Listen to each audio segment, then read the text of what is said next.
Hello, everybody, and welcome back to our third week of Beyond the Screen. Cole, how you feeling? Listen, man, we saw some great films in the theater, or at least I did this weekend, and I'm ready to talk about them. So I'm one I of say two. I'm two of two this weekend. Both films. Great I weekend. won't mention which, should I go ahead and say which films that I actually screened this weekend? I don't see why not. I saw The Unbearable Weight of Massive Talent starring Nicolas Cage and The Northman, which is our feature this episode of the podcast, starring Alexander Skarsgård, Nicole Kidman, Anya Taylor-Joy, Ethan Hawke, Bjork, Willem Dafoe, and Klaes Bang. Such a fun movie, but as always, we will not be starting with that. We're going to start with film news, so we will get to The Northman, and trust me, this episode is probably going to be like 2.5 hours strictly because of The Northman. But We've got a lot to mention, man. we do. But before we get to great news and great movies, I'm very frustrated, okay? How's that? Because as every episode, we always start with box office winners, okay? Yes. Opening weekend, we like to, on every Monday, we like to go over who won the previous week and who grossed the most money. And two of the movies you just said are not in the top three of this past weekend. Would you mind if I guess? Yes, take a guess. Shoot it. Oh, do they have to be opening this weekend? No.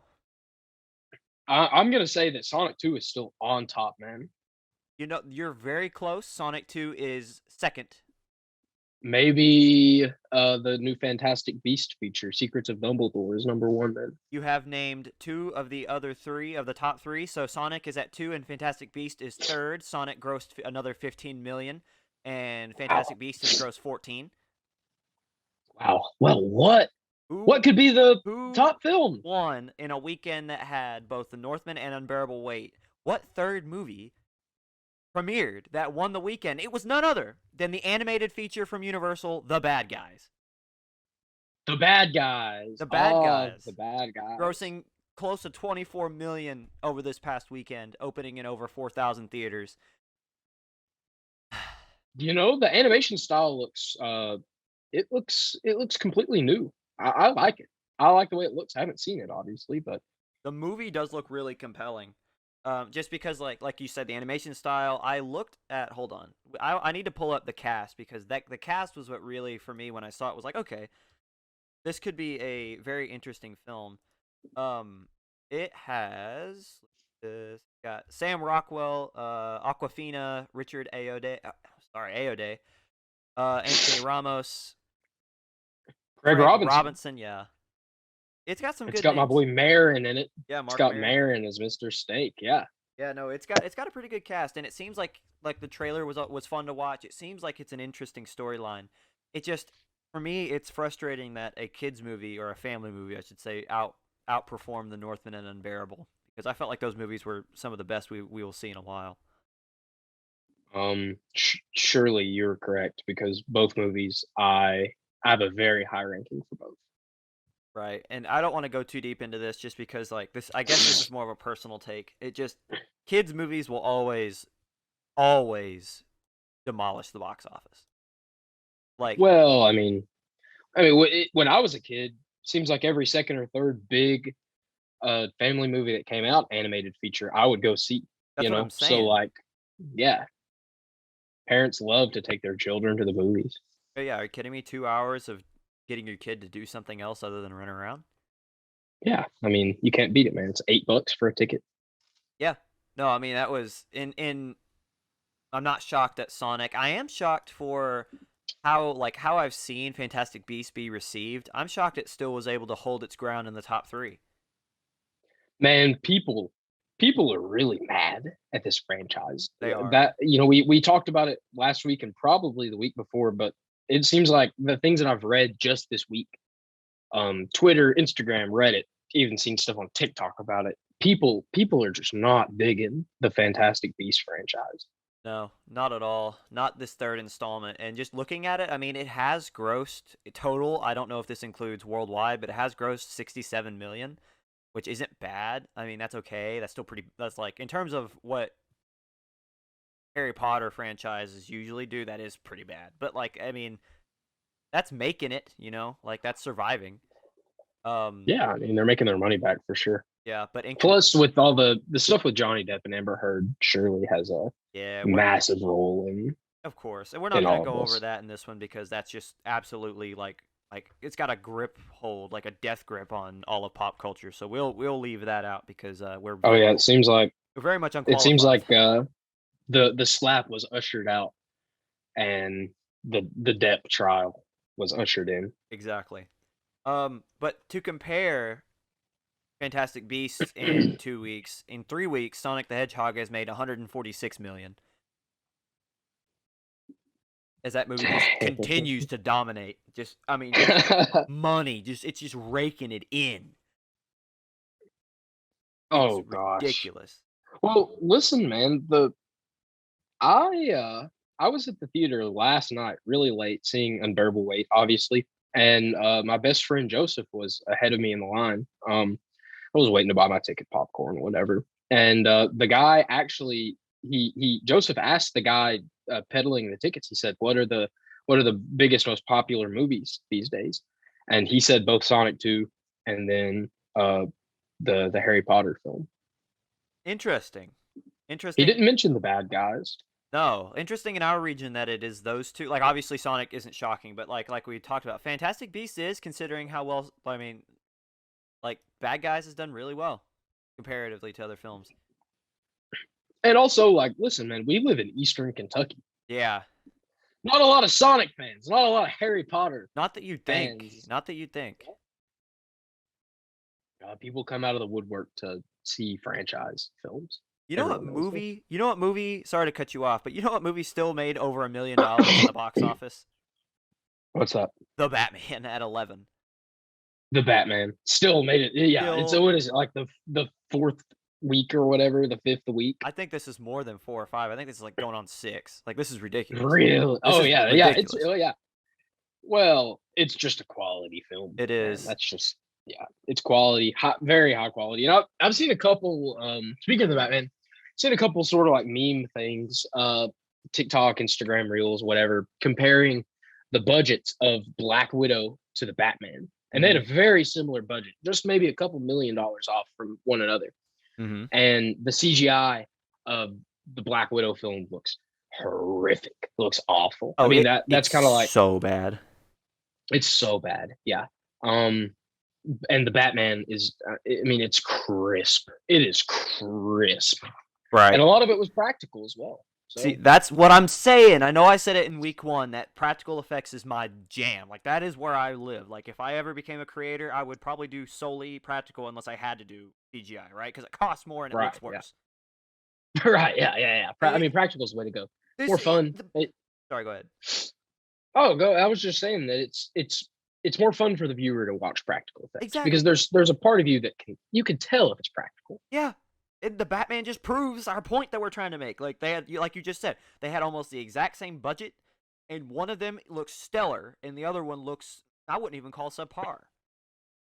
It seems like it almost fills the role of the uncanny valley Yeah. in the eyes of the viewer. CGI does because it's just real enough that it passes, right? Yeah. But there's always something missing. There's always something askew to where Right. it kind of just these days it seems like the practical effects of the mid 2000s look better than the ones now Yeah.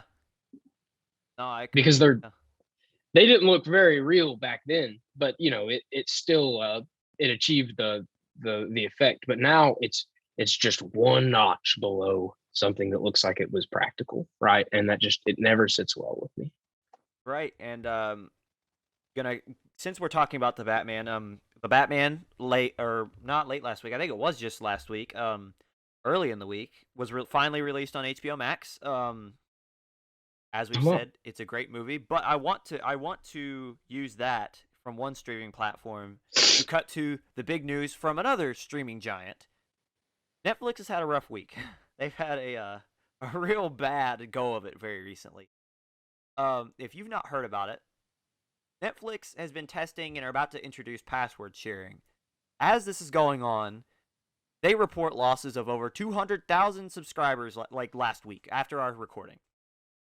also reporting Wow. that they are expected to lose 2 million more in the first decline in the subscriber base in a decade.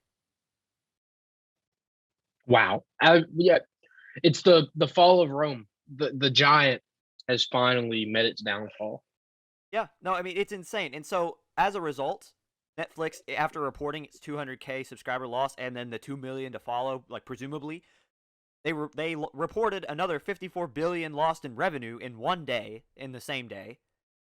And now they're considering a cheaper subscription plan similar to what Hulu with the supported ads, and they've cut animation, firing execs all over the place. Right now, this is like, that old SpongeBob animation where it goes into his brain and Patrick's just like throwing like dirt. Yeah, Like his yeah. brain is like what's the It's name? And chaos. yeah, he's like it's on fire and he's like they're like burning paper. This is what I imagine is going on in Netflix right now. Someone's figured like what did we do? And they're like just the headquarters in Netflix is on fire. Literally, the animation building is just on the ground.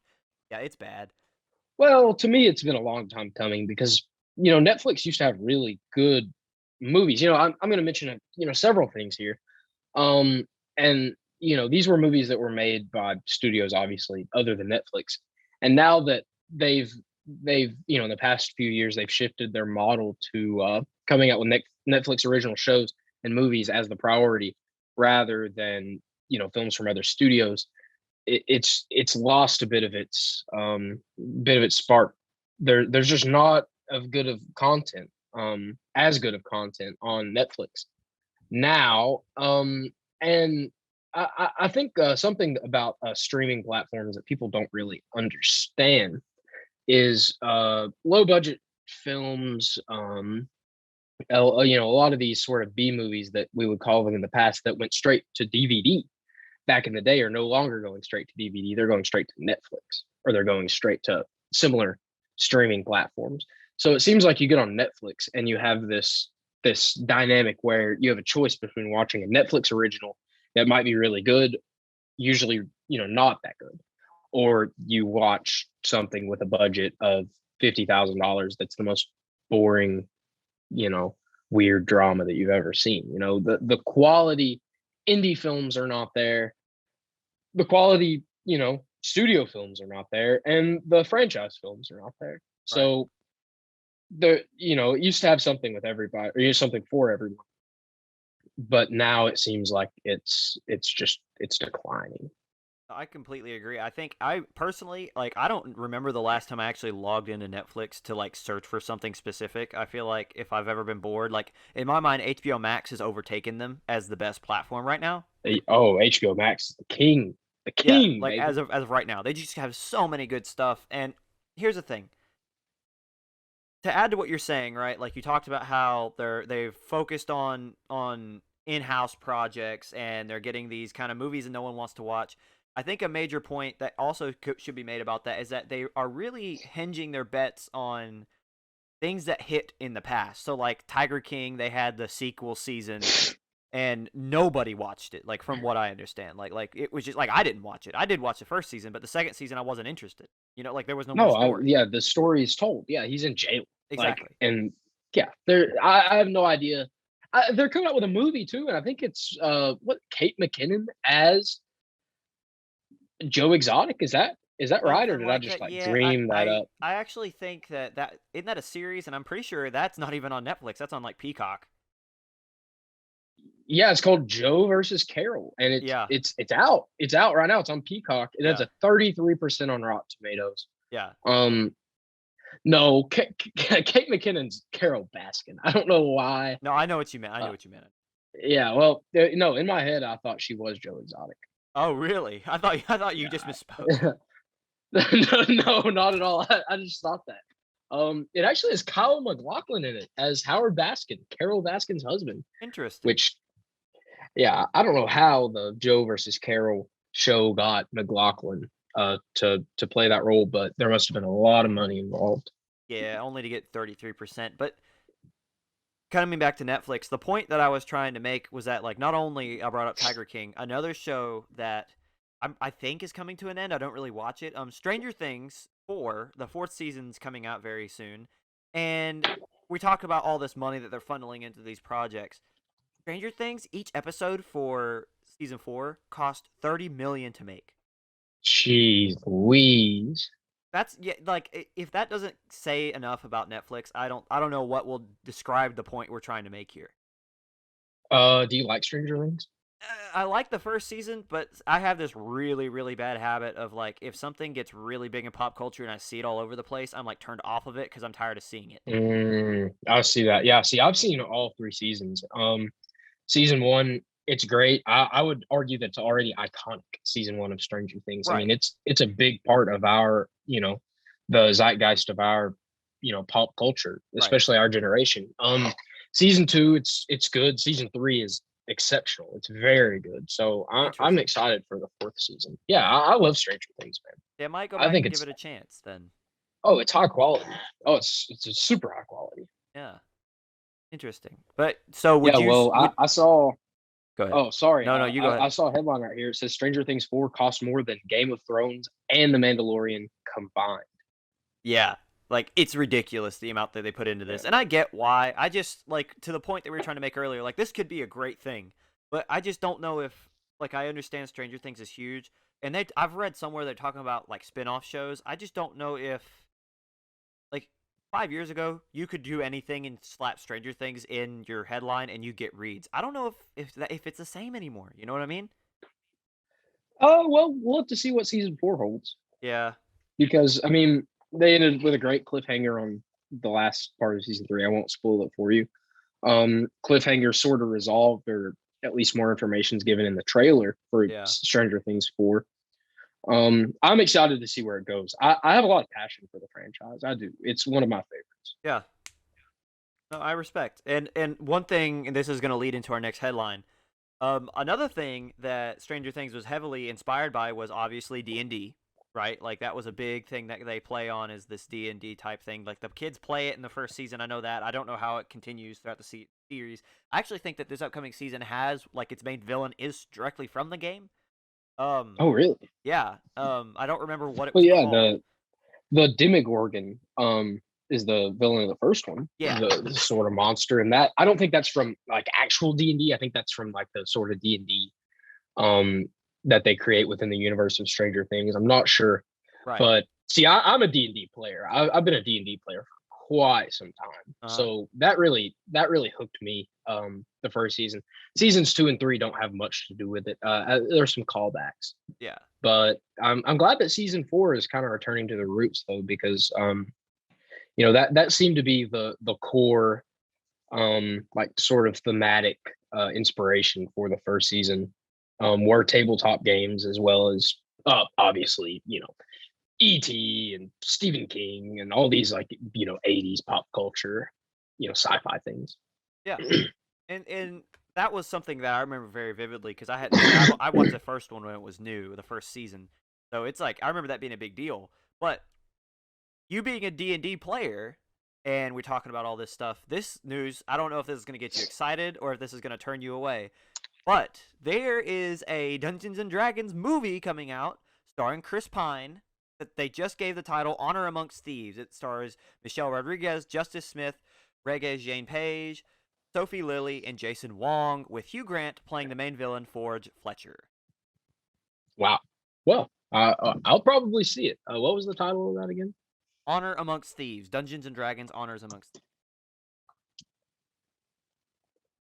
Well, yeah, I'm sure it'll be great. I'm sure it'll be awesome. Um, there have been a lot of stories that have been put on both the small screen and the silver screen that started the plots were formed through D&D. I mean, even if you're not doing it for enjoyment, if you don't have a good time while you're playing the plots, the stories that come from just a single session of D&D are are phenomenal. It's almost like a game was created that is almost like a hack for writing.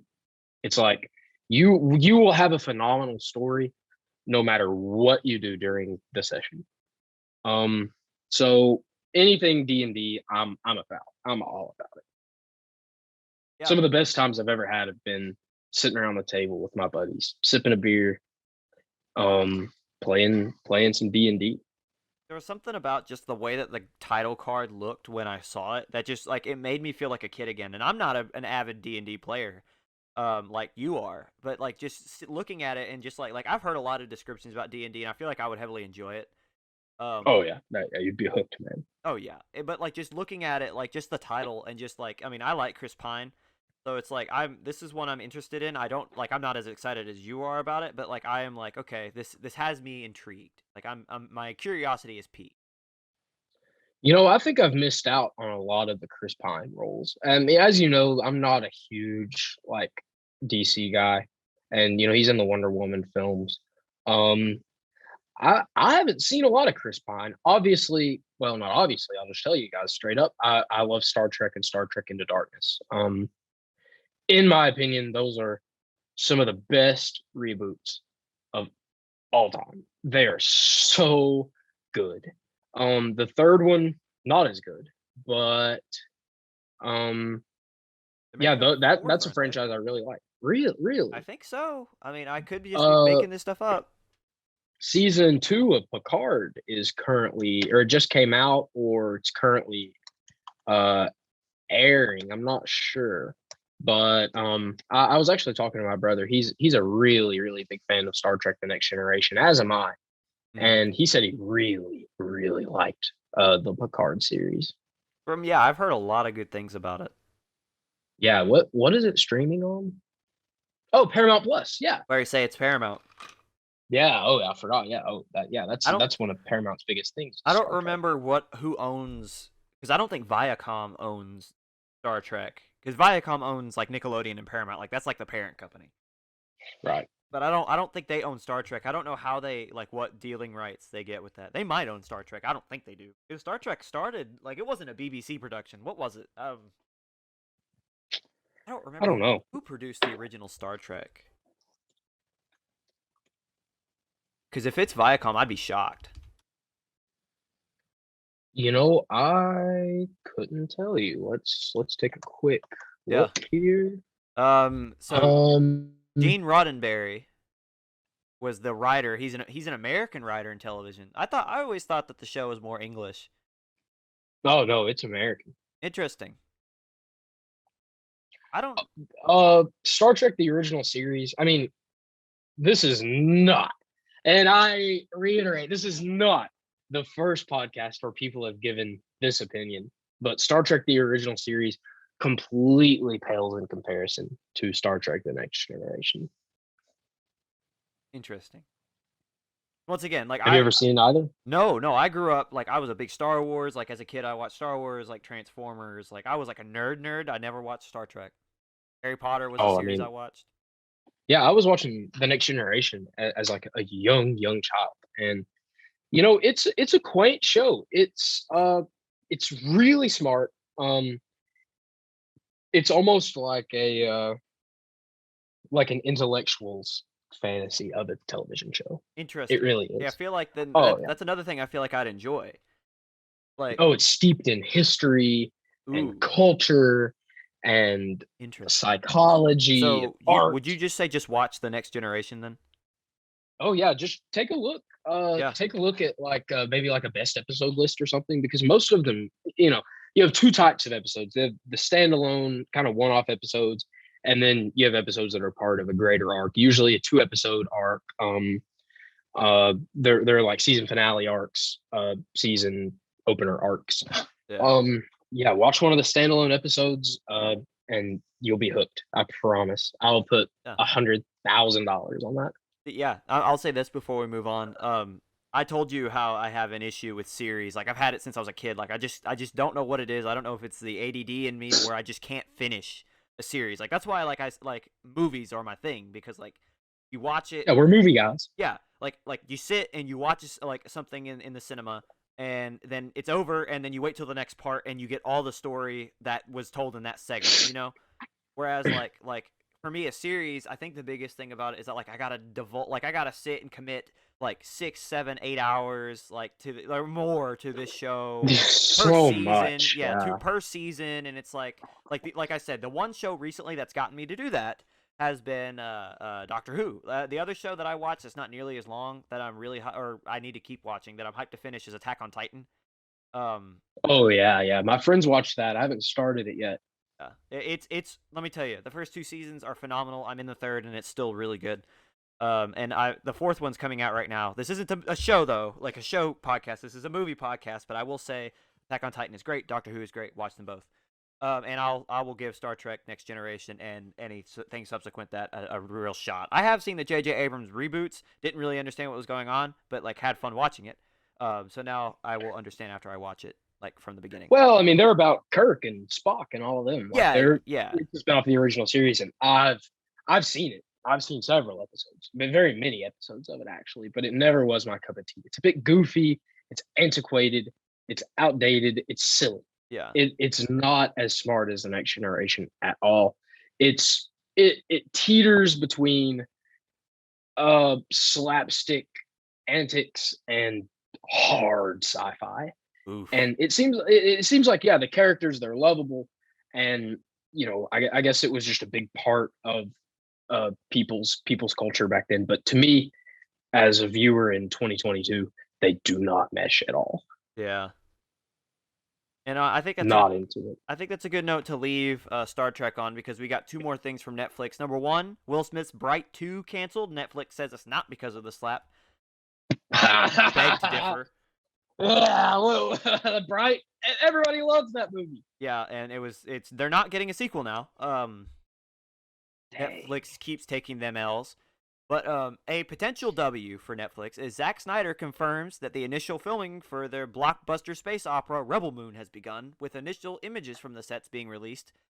And let me tell you, I mean, like the not that the images like grant too much insight into what they're doing, but like if I don't know, I don't want to say I'm buying into the hype, but like I'm going into it with more of an open mind the more I think about it.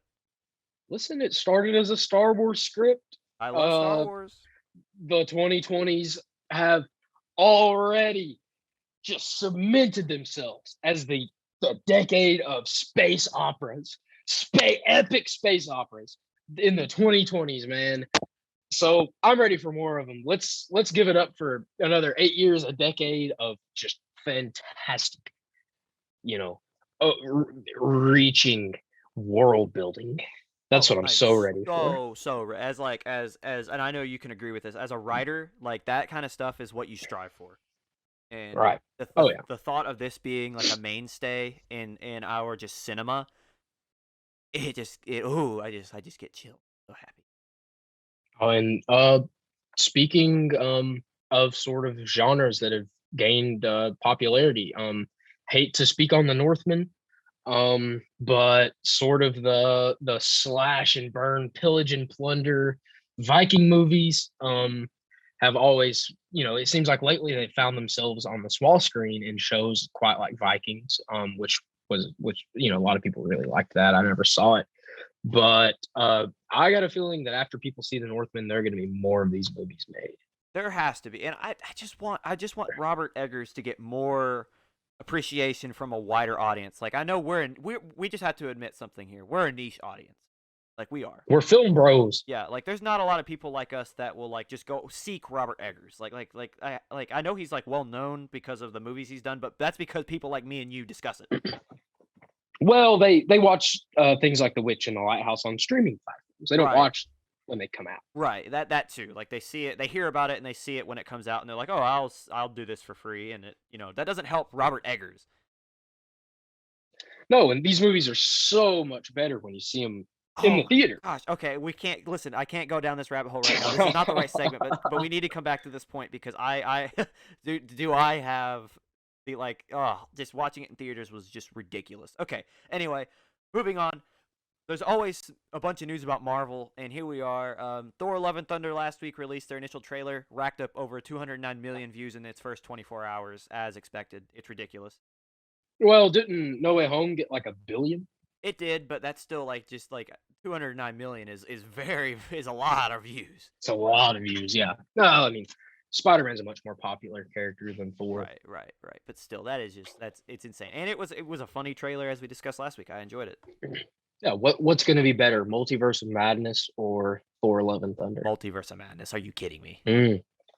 I'm gonna say Thor, baby. No, Thor no, all no, no, day. no. Like I'll let you have that opinion, Ah, obviously, because I have to, and like I'm not gonna fight you on that too hard because it could be, but like I'm going to disagree. okay, well, agree to disagree. Yes, respectfully. Okay, so speaking of Doctor Strange 2, recently it has been announced that it is banned in Saudi Arabia due to having a gay character. Well, I've seen talks that the gay character is Star Lord, Chris Pratt's Really? Star Lord being bisexual in the film. I don't know if that's just like a meme or a rumor, In Doctor Strange but I've 2? seen some discourse about that. Oh no, I was thinking about Thor. Never mind. No, you're good. Oh yeah, sorry about that. Gay character in Doctor Strange too. I'm always here to see it, man. Yeah, I see. That's what I'm saying. Like, I don't think I saw which character it was, but like, I feel like we had issues with this last week too, with the China and which movie was it? It was like 6 seconds of dialogue out of Dumbledore, right? Right? Yeah. And it's just the same story. It's just the yeah. I don't even want to go back into it, but I thought it was a talking point that we should slightly go over because it's sad and it's as yeah. There's not much else you could say. It shouldn't be a thing. Shouldn't be a thing. These people are just they're making money. And they want to make as much money as they can. I know, but like I don't know, man. Like just like It's stupid. Yeah, it's stupid. selling their We soul to take out something that is integral to a character as like it is to a person is it makes me so angry. yeah. I mean, selling their soul. That's correct. That's the best way to put it, man. Yeah, but oh whatever. We'll move on to other happier notes, I guess, if you want to call this happy. Josh Brolin says he's open to playing Thanos again via comic book. I saw that on Instagram, on Comic Book's Instagram. They're awesome. They're a great place to get news over things nerd and cinema. But yeah, what do you think about Josh Brolin saying he's open to playing Thanos again? Listen, man. I've said this. I've said this for a while. The grip that the villain of Thanos had on society there for a while. Like people hated Thanos more than they hated I don't even know if I said this on the podcast, man. They hated Thanos more than they hated like Vladimir Putin for a while, or like Adolf Hitler, bro. He was like, listen, he was the villain, man. Yeah, He's truly the Darth Vader of our time. yeah. Um, fantastic purple, grimace looking villain. And I think the reason that people related to Thanos, or not related to Thanos, but just liked him as a villain, is because he he was so established and he was so built up, and it all just made so much sense at the end. Thanos' vision and his dream, and why our cast of characters, you know, wanted to, obviously go against Thanos. They just did Thanos really well. Brolin played a great part, and he's going to be back. They're going to be telling Thanos stories until we're old men, bro. Oh, guaranteed. And that's the thing. I think you hit the nail on the head with Thanos is that, like, while yes, he's recognized as evil and he is, but what was the problem or the thing that made it so compelling was that his like Thanos' point of view, it made sense, not in terms of like we agree with it, but like what he was trying to do, it was a very well thought out. It wasn't like, oh, this is a stupid, just like evil, like white lab coat I'm wearing villain. evil. Yeah. Yeah. Yeah, this wasn't like that. Like No. this was a very well thought out, very smart. Like I understand the perspective he's coming from, even if it is short sighted and just plain evil. Right. That's what I was trying to get across. Sure. I mean, the whole, Thanos is trying to do this for conservation and for prosperity. In his mind, that the killing half the universe is the only way to achieve that goal. So, Yeah. um, yeah, man, I really dig Thanos as a villain, and it, anyone could have seen it coming that Brolin is gonna, reprise this role. I completely agree. Our last bit of Marvel news, and this one actually brought a tear to my eye because I was so ready for this pair of movies. Spider-Man Across the Spider-Verse delayed from its original October 7th, 2022 release to June of 2023, with part 2 being pushed back for March 29th of 2024. Well, I mean, they delay all these movies now. I know. That's just kind of how it is. Star Wars and Marvel, all these. Disney helmed projects are they're delayed. So have they delayed any of the Sony superhero flicks? I think this one is strictly Sony. This one isn't Marvel. Yeah, Like it's this, all Sony. the animated Spider-Man is not like Into the Spider-Verse is not Marvel at all. Nothing to do with Marvel. Yeah, Yeah, yeah. Well, and some of the characters actually. Well, the only character that I can think of that translates from Marvel to the Spider Verse animated film is Donald Glover's character in Spider Man Homecoming yeah, plays Miles Morales' uncle. What's his name? The Prowler. yeah. The villain. Well, it's not come out and said he's a Prowler, but he had the same name. I can't.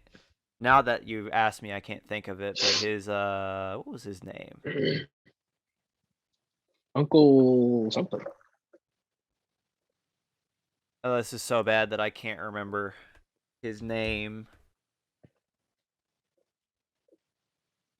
Aaron Davis. That's it. Right. Yeah. He was Aaron Aaron. He Davis. was Uncle Aaron Davis, and yeah. And so they reference Miles Morales, but like until Sony gives the old green light, it's kind of hard for Marvel to use it Yeah.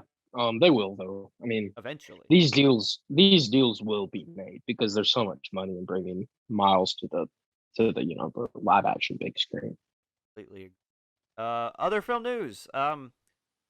Garrett Kolstad, the creator of the John Wick franchise, is penning a new script based off the 90s fighting series called Streets of Rage. I don't know if I'm pretty sure this was like an arcade game style of fighting game. I don't know what to think of this because like John Wick is a pretty good film series, but I didn't think we needed this. I don't think we do, but here it is. Man, those fighting movies, they make a lot of money in the box office though. People love to go see those. They do. Violence wins money. Um, as we will hit on later in the episode. Very much so, yeah. Lots of We will hit on violence. extensively Yeah. in the remainder of the episode. Yeah. Yeah. That there's like that one is another one of those there's not a lot to elaborate on because it'll probably be written fairly well. It'll be a lot of gore and guts and it'll be fun to watch because the John Wick series or franchise is fun to watch. Um Other news, Fast and Furious 10 logo was finally released by Vin Diesel with the official title Fast X.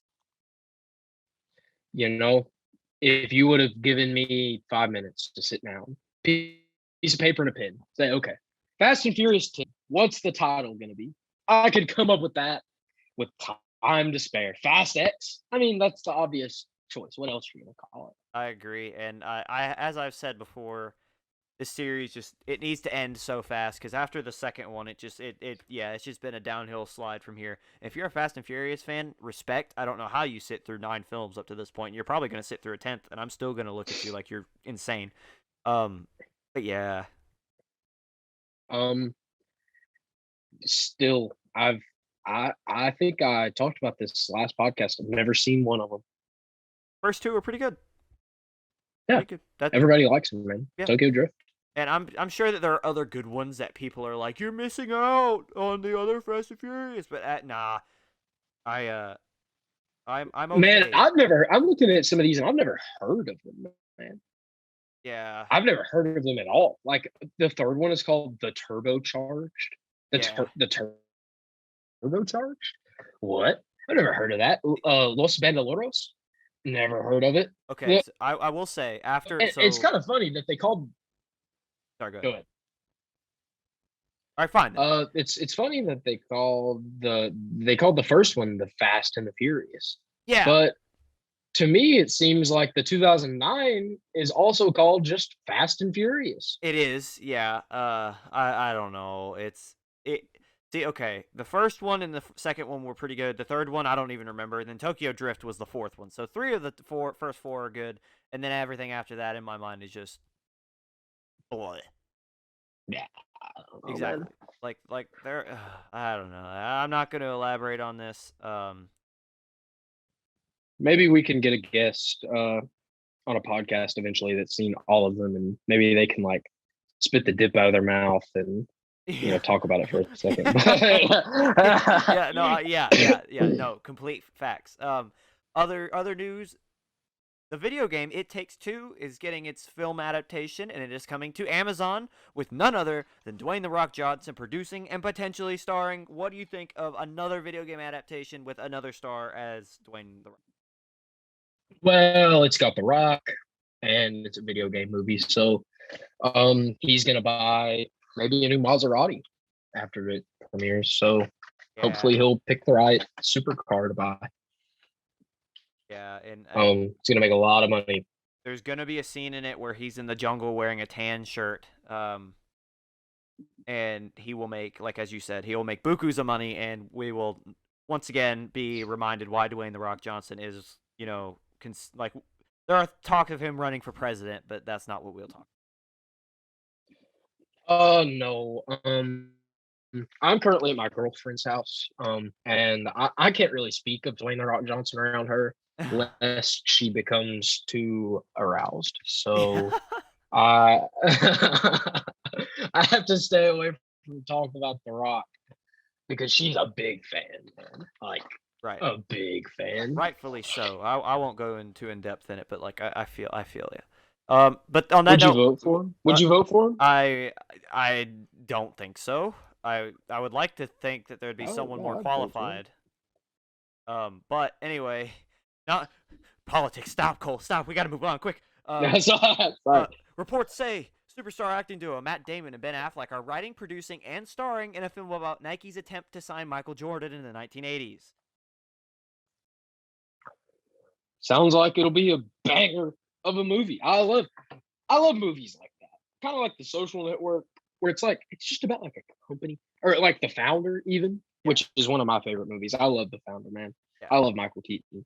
Movies about like a business growing or business branching out and doing other things, but with compelling lead and drama throughout. They're always good. I always really like those movies. So yeah, I'll watch it, man. and I had watched. So I'm a big sports guy. I had watched there's already an ESPN like straight up docu series or documentary about, I can't think of his last name, but his first name was Sonny, and the guy that pitched Nike to Michael Jordan. There's already like a full, like a truthful, like educational documentary about it. So like if the movie is anything like the documentary paints it to be, it'll be ridiculously good. Like it'll be like the story's so juicy and like I know there's a lot of hate to Matt Damon. I like Ben Affleck, and I don't think Matt Damon's that I bad. like both of them. Yeah, Yeah, I like both of them. so I think it'll Both be, movies they're in. Yeah, yeah, it'll be a good movie. uh, sure. It seems like it's already like yeah. Just the description seems like it's going to be great. Yeah, I'm ready to see it. yeah. But speaking of Ben Affleck, the other Affleck, Casey, has been cast in the movie that all of Hollywood's been cast in, Oppenheimer. Oh yeah, Oppenheimer. That I mean, it it's gonna be epic. It's gonna be epic. Oscar bait, sure, maybe not. Who knows? Doesn't matter because it's gonna be really good. Oh yeah, What is a film that you can recall that maybe reminds you of how Oppenheimer is shaping up to be? I'm thinking that since you've asked me, and legit, like off the top of my head, I don't think of one. Like I don't think of one that has so many like stars flooding to be in it. I mean, Dunkirk, Christopher Nolan was truly an epic film. Yeah, But the cast is nowhere near it. no, see, and the only reason I can think is because like obviously this is Nolan's first not Warner Brothers made film, and the fact it's Universal he went to, if I remember correctly, and the fact that he pitched himself around and said this is the movie I'm making, and these companies had to come to him means that Nolan has just that much more creative freedom. So like, this isn't going to be Universal's movie. This is Nolan's movie that Universal is funding. I mean, the way I see it, Nolan is the Spielberg of our era Oh yeah, facts. for sure. Um, and I don't know if Nolan has really had one that's been like a flop. If I'm sure he anything, has. the criticisms that go to Nolan's movies are that they're too smart. Oh yeah, sure. Like that's it. Interstellar is really smart. I think Interstellar seems like Interstellar is really smart until the end, and then it's like the power of love saved him, and it's like, oh man, Yeah. I So you got wanted something else. like Interstellar. Obviously, Tenet was his most recent. Inception is a big one. Obviously the Batman series. There's so many more. That, I How mean, many times have you seen Inception? a couple actually. Yeah, I've seen it. I've seen it a couple times. I'm talking maybe like 4 times Like actually. I say Like, like I've seen it like twice, and that movie trips me out every time I see it. oh yeah, it's great. It's It's fantastic. phenomenal. And it grips me every time. It's not like you watch a movie that you've seen and you're like, oh, like whatever. I've seen this before. I know the plot. There's always something new to find Yeah. in Inception. Same with Memento. Same with even the Dark Knight Memento movies. was the other one I was thinking of. I couldn't remember. There was one more. That was it. Memento. Man, Great you know, films. of the movies that Nolan has put out, the only one I haven't seen is Insomnia. I haven't seen that. I don't think I've seen that one either. You said it like, hold on, let me look. I just want to see what it looks like because that one doesn't sound as familiar to me. It's Insomnia. got Pacino and Robin Williams in it. Wow. Oh wow. Okay, yeah. So that one's going on my list. Very. Hilary Swank. Oh yeah. Interesting. There's a like the it's just Hugh Jackman is an actor in this movie I'm thinking of. That is Christopher Nolan. Oh, The Prestige. The Prestige, that's it. Yeah, it's just there's so many. Like Christopher Nolan is probably my favorite just because of that. Just like every movie he's come out with is just baller. They are baller, man. Like they're great. What was the one that I had mentioned? Memento, Interstellar. Seems like we've covered all of the movies that he's made. Yeah, I mean all the ones that like you could just come up with off the top of your head. Yeah, yeah. I'm sure he's made more, but those are the big ones. Yeah, I'm gonna say Interstellar is the best. It's definitely the best McConaughey movie. Massive budget. I mean, dude, it's Interstellar. Come on, like yeah. top one of the best movies of all time. Oh, I mean I'm not going to disagree. It's a great film. But we'll have a Nolan month, and we'll see how far we can get into it before we have to move on because that's gonna be a fun month. Um, Oh yeah. Other news: Pixar drops the official trailer for Lightyear, starring Chris Evans. Director Angus MacLane, also via comic book, has this to say about the movie. Quote, this movie is the movie that Andy saw that changed his life. Andy's Star Wars. Mm, mm. I see. I actually saw the trailer for it last night, and I've got some reservations about Lightyear.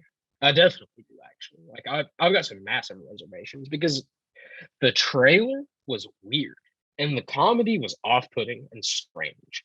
Like the laughs that they had. There's like a robot dog that Buzz Lightyear, it's like his companion throughout the film. And at the end, the joke at the end of the trailer is Buzz Lightyear's trying to get some sleep. He says, "Okay, I'm going to sleep now," and the dog says, "I can play you some white noise if you wish." And he says something like, "Okay, yeah, the white noise will be fine." And then the dog goes like, "Ah!" It just starts making this crazy sound. I don't know if you've seen it or not, No, I've seen it. but yeah, you've seen it. And I was sitting there thinking, like, is this the kind of comedy that's going to be in this movie? Like, that's not funny. It's strange. It's like it's weird. Yeah. See, if McLean, if the statement he makes me think it should be like one of these sagas we're talking about, like the animated space opera. Right. And I'm worried that it's going to be like obviously it's a Pixar film, so it's going to be Pixar-esque, which is not bad. I mean, obviously most Pixar films are phenomenal, but I'm Seems worried. like the only one that people have really disliked has been the latest one, Turning Red. Yeah, like that one's the one, and for different reasons, we won't go into that, but um, Yeah, but it's like just not for us, man. It's yeah, Turning Red. It's for younger people. It's for kind of like the younger yeah, Gen Z I didn't watch group. it. Like that's why I never saw it, but yeah, that's why I want to move because I didn't think you would either. That's why I'm not going over it in depth because like I haven't seen it. Um, yeah, I've seen clips and it's not our type of comedy. yeah, and so like I don't know, like I worry that it'll be too Pixar to be space opera, and then this statement will just overshoot what it is. Um, and so yeah, Sure. that's my reservations. I don't know what it like that like I didn't find the comedy too funny. I mean, it was just like typical Pixar comedy, but didn't quite hit. Um, but yeah, that's I don't know. Hopefully, it lives up to the expectations that the director has set. I mean, obviously, you're going to talk up your own works, but still, Also, what I noticed, and this is a bit of a side point, but watching the trailer, man, Chris Evans has an iconic voice. yeah, he does. As a voice, I never really realized that, but like going into the the trailer, I thought like, yeah, the voice acting in this is maybe the standout because like I don't know, I just think Chris Evans is a class act, man. He really is. Like any movie he's in, he portrays that role. He's got one of those I call him rubber faces because he just like morphs into the character that he's portraying. Right. And he's been in some of the biggest films for our whole lives, man. Like Chris Evans has been in a lot of movies He has. for a long, long time. Since the early 2000s, he's been playing superheroes and Mm-hmm. whatnot. So a particular role that I find that I like him in is Scott Pilgrim, Yeah. Yeah, that one of the evil exes. one of the people like I honestly I forget he's in that like all the time. Yeah, it shouldn't be in my head. He shouldn't be in that movie. Like he should be in a movie made 10 years after Scott Pilgrim. But like, yeah, he's in it, man. Yeah. Yeah. No, that's wild. But yeah, he's been around for a long time. He's not that old either. Like Yeah, well, he's no, still no, younger. he's still a phenomenal looking man as well. I Yeah. mean, I Chris mean, Evans. we talked about he's 40. I mean, he's not that old. We talked about Dwayne Oh, Johnson. Chris Evans just fits right into that mold, like the same category. he really is just America's movie star. Yeah. Um. Quite like Oscar Isaac has been the past few years. I will never stop singing the praises of Oscar Isaac as being just the movie star. Yeah, Chris Evans is quite like that. he is. Yeah. Other news. This is the last bit of news. These two facts kind of bleed into each other. James Wan, his next horror film is another doll horror, another scary children's toy. It's called Megan. This was announced at CinemaCon very recently, and from the trailer, it looks like another James Wan scary doll movie. I couldn't be less interested. That's yeah, I like James Wan as a creator. His obviously The Conjuring and the first couple were really good, and then Annabelle happened, and Annabelle was just not what I think he thought it would be. When I think of those movies, I think of being like any of those movies because this happened to me a bunch. Being like 16 or 17 in somebody's basement, like just trying to get some drunken sleep, and somebody's like, "We should watch The Conjuring 2. Yeah, We should watch The Nun. We should watch whatever." And I'm like, yeah, "Okay, put it on." Like I'm just trying to catch some sleep here, man. yeah. See, James Wan is a guy that he struck gold with The Conjuring. Did it like kind of in a similar manner with the second, and then every movie after that has just been him trying to rinse, wash, and repeat, and they've just gotten worse with every iteration. Oh gosh, what? Man, I don't know what I would have to look up for this. I saw a trailer last night too, and it was a possession movie, and I thought it was James Bond. I thought it was one of his movies. And it's about the first I guess like exorcist, the first woman nun exorcist in sort of like the Catholic Church, and her I guess adventures in exorcism. And I watched the Oh, trailer, and I know what you're do talking you know about. what I'm talking about? Yes, I've seen Yeah, that too.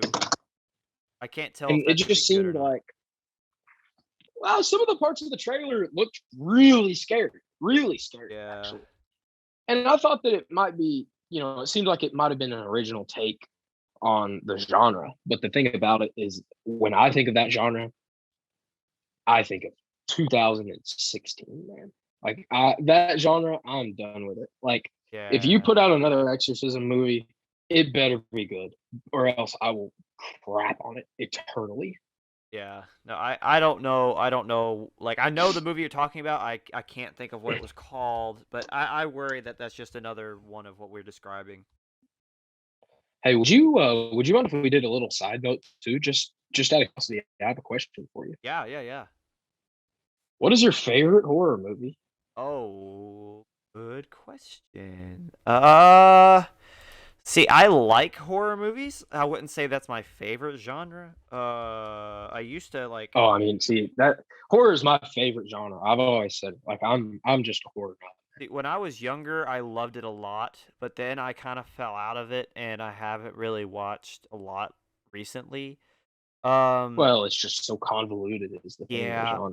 I did like Heredity a lot. That one was one recently that I enjoyed a lot. I know this is kind of stereotypical, but I heavily enjoyed the first A Quiet Place. I thought that was really Oh, and the second Quiet Place 2 was just as good, man. yeah. Just as good. I love those movies. I don't I can't think. I know this is a Netflix movie, not to say all of them are bad, but Hush. I know that one was popular. I liked that one a lot. Like that one was good. Oh, yeah, Yeah, man. good spooks in I've seen Hush. it a couple times actually. I really like Hush. Hush is a good movie. It is a good to our viewers, to our listeners out there. If you haven't seen Hush, what are you doing? Because like It's such a good if movie. it's just like a Thursday night, you're chilling, you got, it's like 9:30, you're not ready to go to sleep yet. Put that movie on because it's gripping from the start to the finish. Yeah. It Follows. I don't know if you remember that one. Um, Oh yeah. that one Oh yeah. I liked It Follows a lot. Like as just a scary movie. Like it was fun.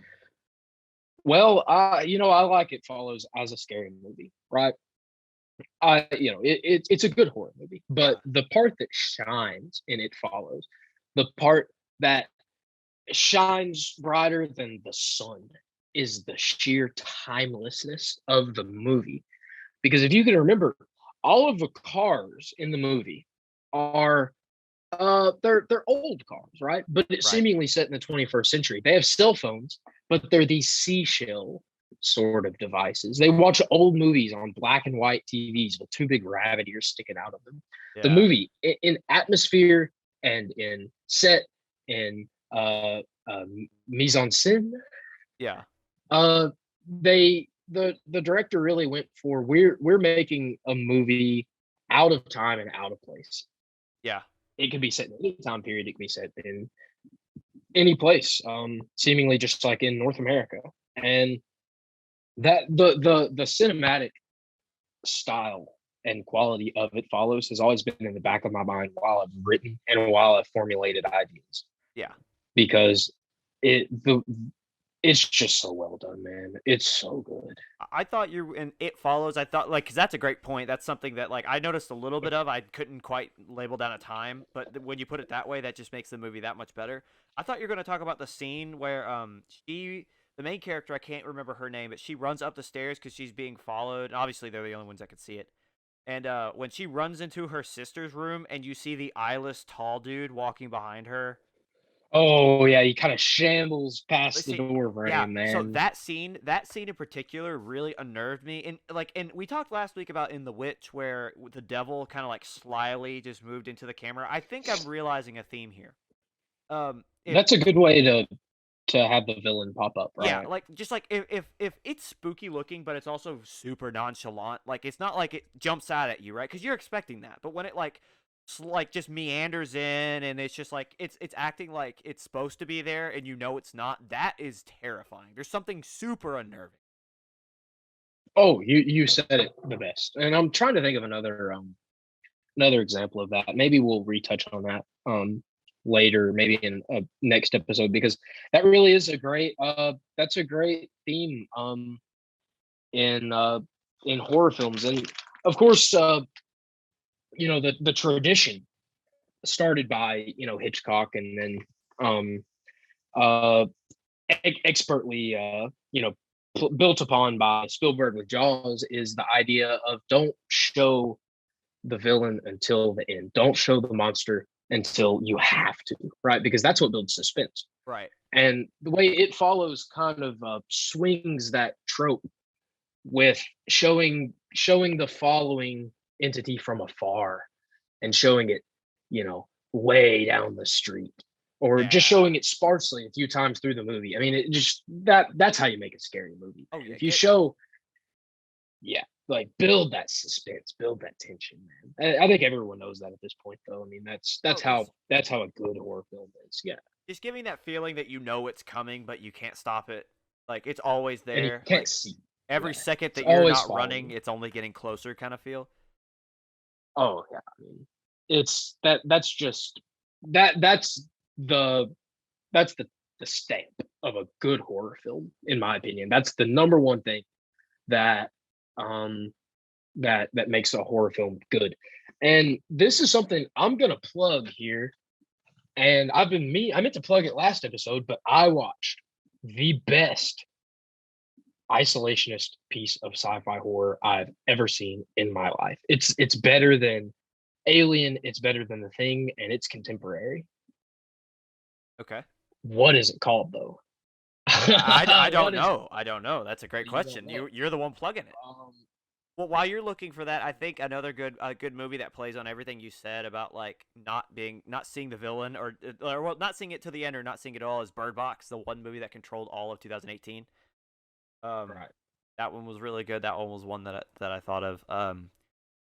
While you're And finding your that kind of goes with Hush, where if you take yes, out a sense, you take out hearing or sight, or as we as a quiet place, you can't talk. So yeah, you take out one of those, and then you add an external uh threat. It's gonna be good.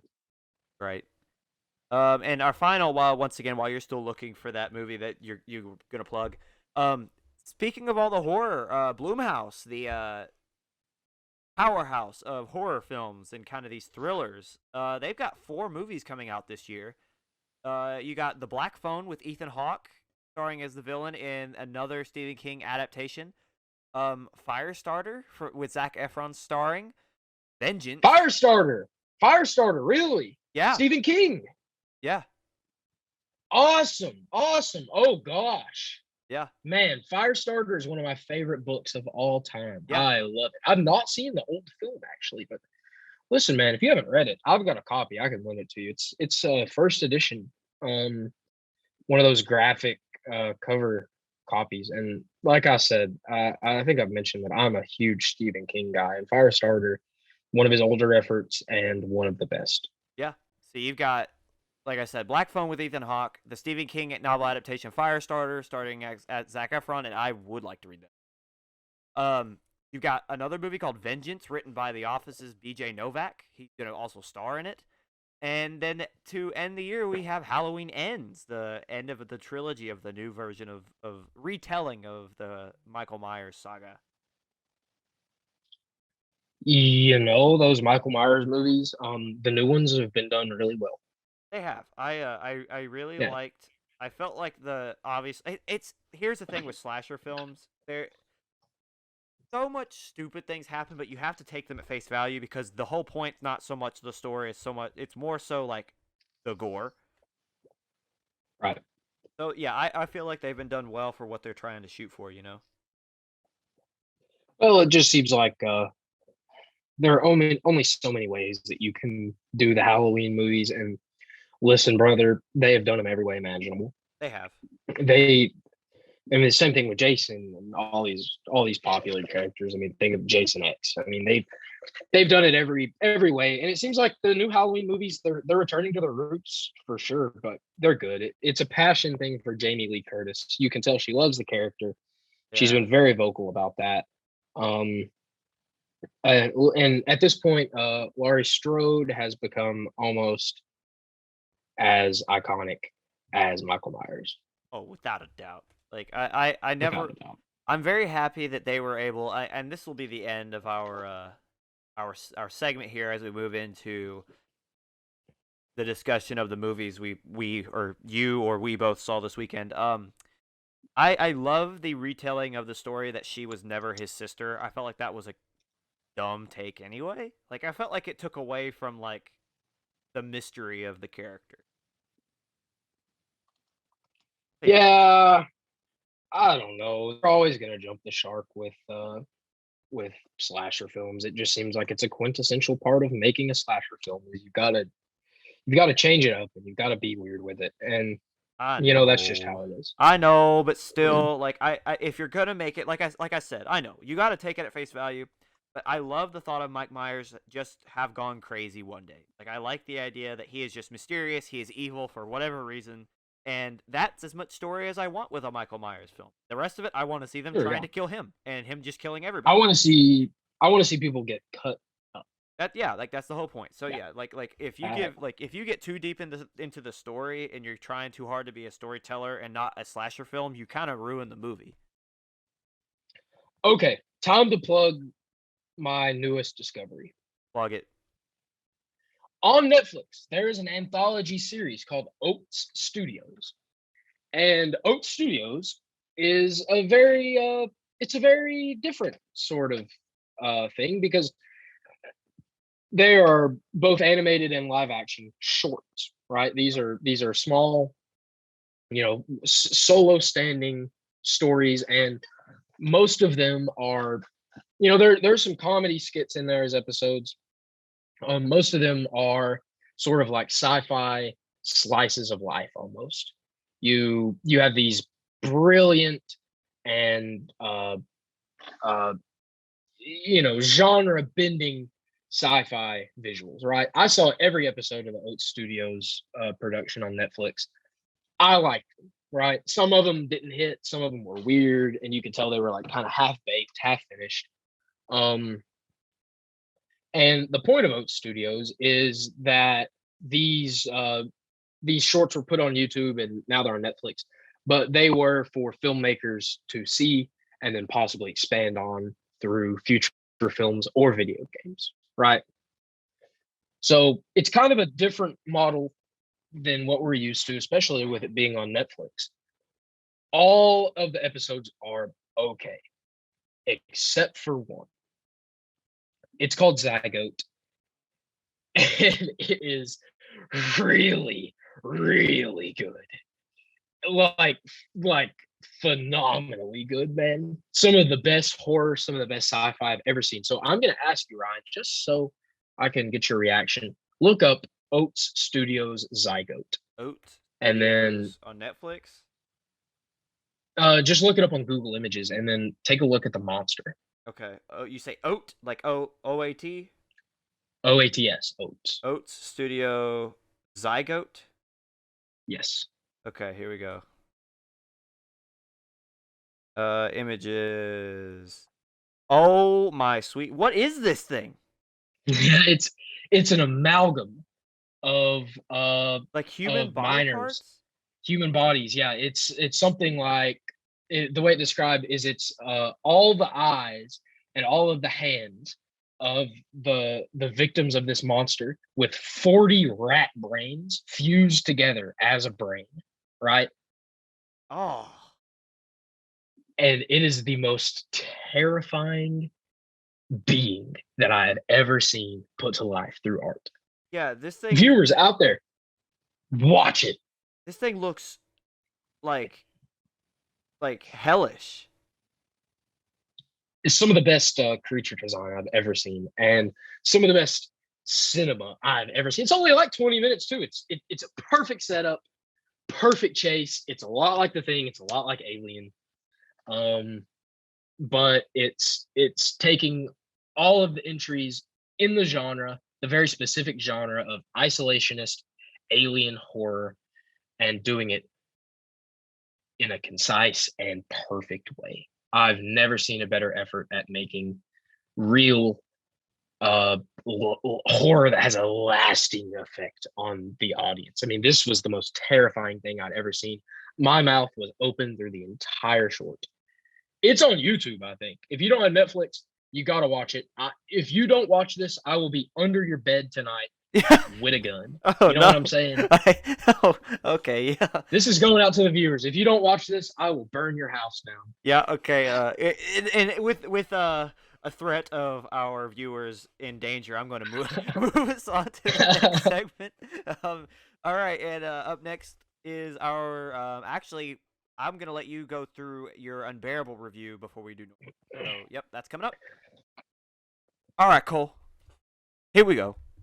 Unbearable weight of massive talent. The audience is gripped to their seats because they don't want to go watch this movie. They want to hear your beautiful, sweet voice describe to them what this movie's about. Hit us with it. Okay, so Unbearable Weight of Massive Talent. It actually surprised me. Like I was legitimately really surprised, actually, because it's a good movie, man. Like it's a really good movie.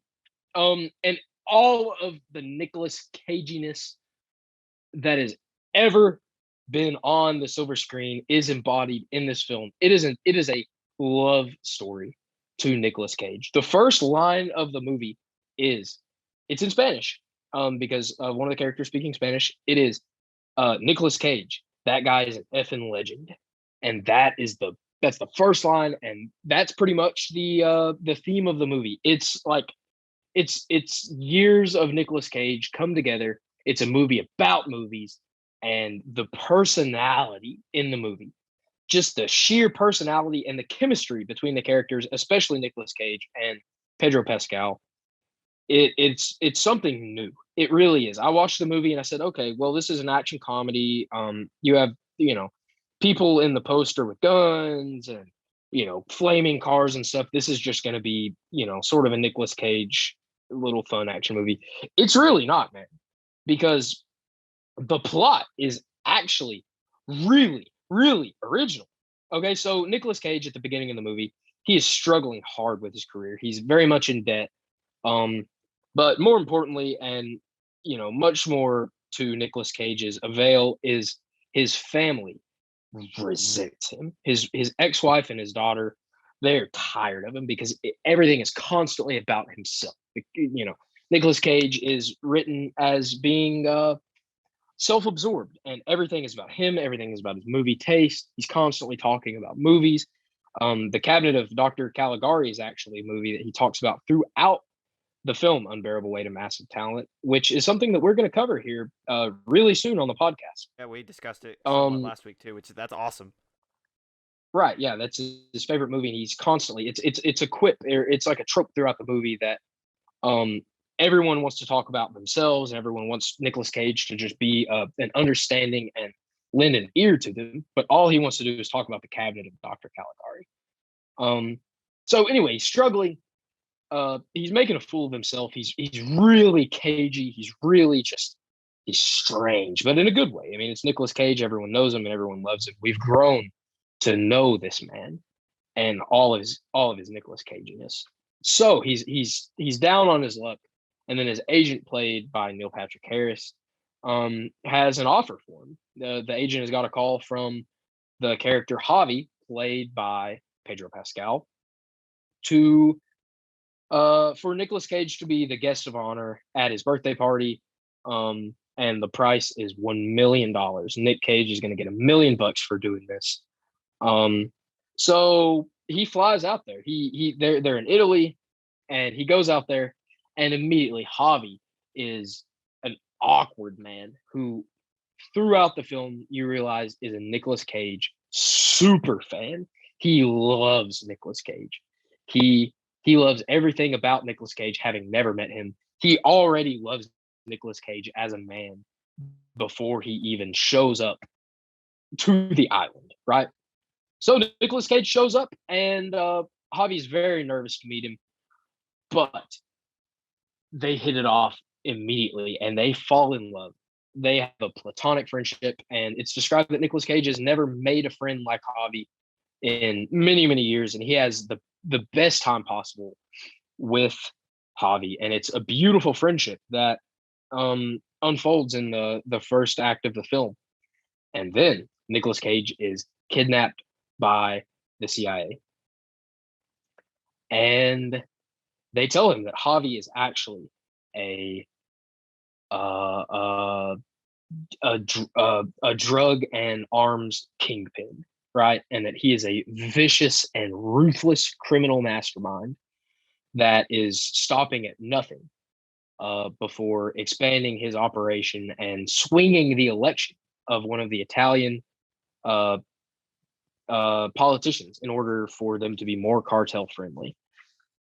And then I'm not going to tell the audience what happens after that, but the plot unfolds and unfolds, and there's so many twists and turns, and it's phenomenal. It really is. And the thing that I really the thing that really stuck with me to the movie is, and I think I talked about this earlier, I just can't not press it enough, is how well the personalities of all these characters are written. Because by the end of the movie, I loved every character, and I love Nicolas Cage playing himself. Um, it really is just it's a character study. It's an intense character study. Also, while being a fun, fast comedy movie, but Nicolas Cage's character is fleshed out through the entire movie, almost to the point where that is the point of the movie. Is it's Nicolas Cage. It's about Nicolas Cage. It's about who he is. It's about his personality, and ultimately, it's about being different, and it's about you know it's okay to have this off the wall personality, as long as you make room for your family and make room for the ones that love you, and not get too caught up in who you are, you know Yeah. without giving some time to who really matters. I mean, the the there's so many morals and there's so many themes of the movie. um but I can just say that it's new, it's different, it's fun. The comedy is very relevant. It's so funny. I laughed throughout the entire movie, and let me tell you, brother, it is a weird movie. It is weird, but It it's great. it sounds like it goes 1,000 miles per hour, but that it's wholesome. It is wholesome. It's so wholesome. Like, I wanted to hug my mom after the movie, right? In a good way. Yeah, yeah. I don't think there's a negative. I hope there's not a negative way to hug your mom. But yeah, No, no, I'm just saying it wasn't a sad thing. It wasn't about like mortality or anything like that. It's just about caring about the ones that are in your life. yeah, And it's a theme that's been done over and over and over, but this one does it really well. And listen, I was so surprised. So surprised. And I'd heard that the script had made its rounds and everyone loved the script. It was an exemplary script, and I can't say that enough.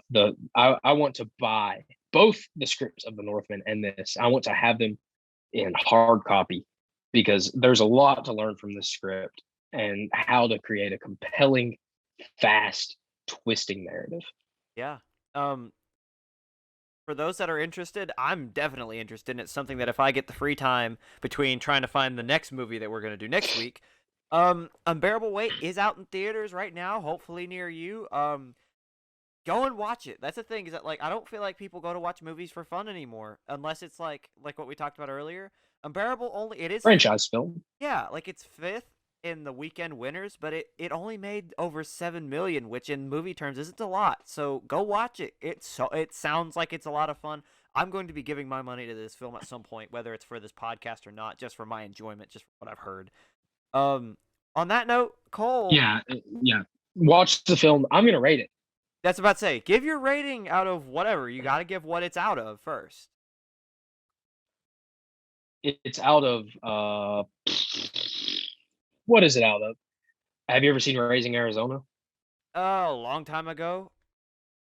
The part of the shtick of the movie is that maybe a couple times actually through the movie they steal a pack of Pampers diapers for the baby that they've kidnapped, and there's a callback to that, as there is a callback to pretty much every Nicolas Cage movie in the movie. Um, I'm gonna give it a 8.5 Pampers diapers out of 10. Love it. See, Pampers diapers are there. That's the quality brand too. So that's a high value 8.5.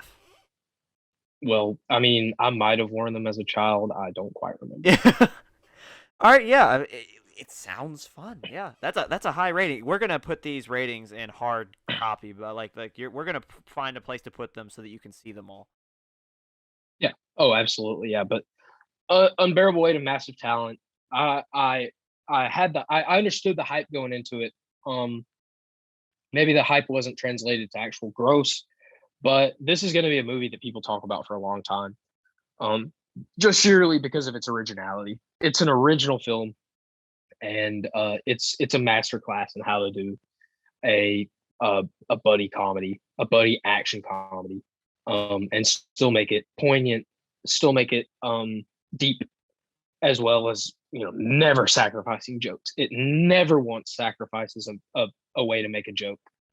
Um, and I'm ready for filmmakers to use these because I talk about convoluted genres all the time. Action comedy genre. There are so many iterations every year that come out in the theater with a poster that looks almost identical to that of The Unbearable Weight of Massive Talent. But this one is an exception because most of them sort of fall the wayside. They're forgotten. And I can't see this movie being forgotten by hardcore fans of film. Agreed. And I've not even seen it. All right. Are you ready to move on to The Northman? Yes. Oh, that was weird. But like, No, yeah, like that was some feigned excitement. But like the excitement that I have to talk about this movie, man, cannot be understated. no. All right, and up next, The Northman. All right, The Northman. What can't be said about this film? That's just masterclass of a film, as we've always said about Robert Eggers. This man just is a champion at filmmaking. Well, this has just truly cemented his place as one of the best filmmakers of all time. Me and you have seen it coming for a while. I think a lot of people have, but this one truly is his. It could be his magnum opus, however you say it. I don't know what's to come with Eggers, but this is his best effort yet by far. Oh yeah, like it's just trying to think of a way to describe this movie perfectly. It's to start, it starts with this young prince as his father, the king, comes home. You see them this warm welcome as he's just praised with lavishes and just beautiful, like just classic Viking kingdom is just a way that the best way I can describe it. His son is as his father would describe is super innocent, super like you could tell he's just awestruck by this man. He's just this long bearded man.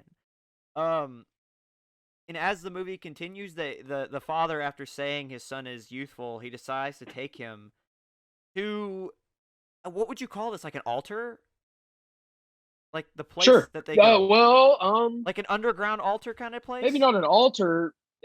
Uh, just a place for meditation, a place for ritual. It's a cave, Yeah. um, or like a dungeon. But they're in a tiny sort of like clay walled space underground, deep underground, with a fire pit burning. And who do we have as the medicine man? You could call him. I don't know what they would call him in ancient Icelandic and Norwegian culture, but he is like the soothsayer, the seer, and he is Yes. played by none other than Willem Dafoe. He was also called a jester. Like he joked with the wife He in the was he beginning. he was the court jester of the Yeah. king. Yeah, He joked that the wife was a whore, and the brother to the king, I can't remember his name, but as will be a common theme as we go over this movie, because they're just beautiful traditional like Viking and like these like Icelandic names that I am not gonna be able to pronounce. But regardless, the brother gets mad at the beginning, and the king is like, "Yo, leave him alone." But yeah, they go down to this cave of worship, this place of meditation, and as they get down into it, the king says to the young boy, like, "Follow my lead, do what I do," and they start acting like dogs. And the jest, Willem Dafoe, who is now this medicine man, man of worship, he brings bowls of like water and whatever in them, and he sets them in front of him, and he says, "You yeah act like dogs, drink out of the water," and they do. And he walks up to them and he's like, "Now prove to me that you're not a rabid dog, a wolf, and that you're a true man." And Cole, what do they do? what do they do? So the father, Do the I remember? king, he burps in his face, and Oh yeah, it was very and they it fart and burp. yeah, and they both prove that they're not, in fact, wolf. They are man, and then they start like floating in the air as this is happening, which is very typical of Robert Eggers because he has this way of like transcending storytelling, like it's very mystical. But as this is happening, the father who was cut in battle, his stomach is cut, like not open, but there's a good gash and it's bleeding. And he says, "Look upon your ancestral tree." And the father grabs his son's hand and puts it on the wound, and it is this beautiful like imagery of the family tree, the tree of kings. It, it's the Tree of Souls actually, Souls, sorry, yeah. and yeah, it's called a. I don't know how to say it. It's spelled Yggdrasil, Yggdrasil, perhaps, and that is one of the biggest parts of North mythology. Yes. N- Norse mythology. Say it 5 times fast. No, it's hard, but Um, you're right. Like it's huge, and I think that's a big thing to point out before we move forward with the story, is that it's so like we talked about Robert Eggers and just like lore. This movie is so well rounded with Norse lore. Oh, it's and rich. it's a lot of stuff that I'd never heard of. I Yeah. never read about in any sort of novel or seen in any movie. And it was also interesting, just the mythology and the ontology of these people. It's set around what 800 A.D. Anyway, from 850 A.D. I would And then there's say like a jump to many years yeah, later, so it's like 870 A.D. yeah, around Um, there. so yeah, these are the ancient Vikings. Yeah. And so they get done with that like he sees the tree and they're walking out the next morning cuz they go there late at night.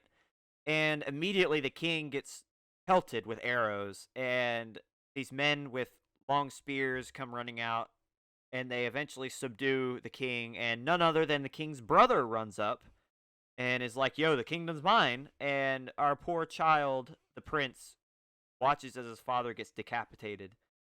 And the rest of the movie is set forth and put in place. They go to kill the prince, and they think he dies, but he gets away, and he goes to the north, i.e., the Northman, where he is. I don't know the difference in the tribe. Like I don't want to call them tribes. Where did he go? Like where was he raised? It really skips over that part. It seems like he was just raised under a clan of berserkers somewhere in the north. Yeah, Just people who pillage and plunder, yeah, which and is he becomes almost like the king berserker. yeah, Um, uh, as soon as you see him escape the individuals and his uncle that killed his father, right after that, we see a jump into the future, and now Amleth, who is the main character, Amleth. That's the the son prince. of the king, Yes. Amleth, yes, Prince Amleth is now a ruthless animal of a man. Maybe so much as he's the most ruthless in action and in stature that I've ever seen in a film. This is a bad dude right here, man. Yeah, Right now, Alexander Skarsgård is a Hulk of a human. Like he's huge. he's just a gigantic man, a strong man. And you see the first scene that you have with Amleth as a grown man now is them raiding a village. Uh, and they do some pretty messed up stuff. If you'd like to elaborate on what they actually do in this first village that In you the see them plunder. pillage? Oh, yeah. So they show up with like wolf skin over their heads, and they're immediately seen in one of the coolest scenes I've seen in a long time. They throw a spear, to which our boy Amleth catches out of the air, does a cool like 360 spin, and chucks it back, just piercing this poor man on this wooden wall. And then so after this, like understandably so, the rest of them are terrified to throw their spears, so they don't, and they just watch as these these pillagers led by Amleth, as they climb the wooden wall and they jump over, and they kill all the soldiers in sight. And our man Amleth, like before that, there was like this weird ritual where they said release the wolf. So with that in mind, Amleth like bites off the neck of one of these people and like howls.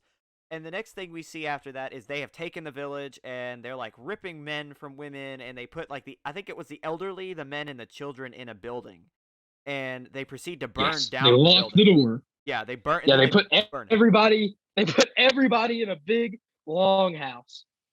They lock the door. You can hear the terrified screams from inside of the building, and then they just throw a torch on top and they set it ablaze, killing seemingly maybe over 100 people. I mean, Right. children. Just packed in this house.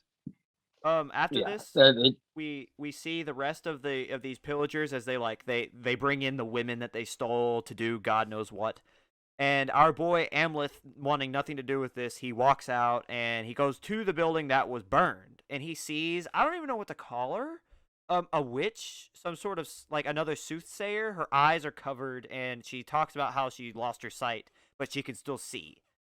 Um, and she tells, right. And the traditional dress of this oracle almost yes, was very well done. It was a oh, very beautiful, interesting costume. beautiful. It was Gorgeous. Yeah. scary.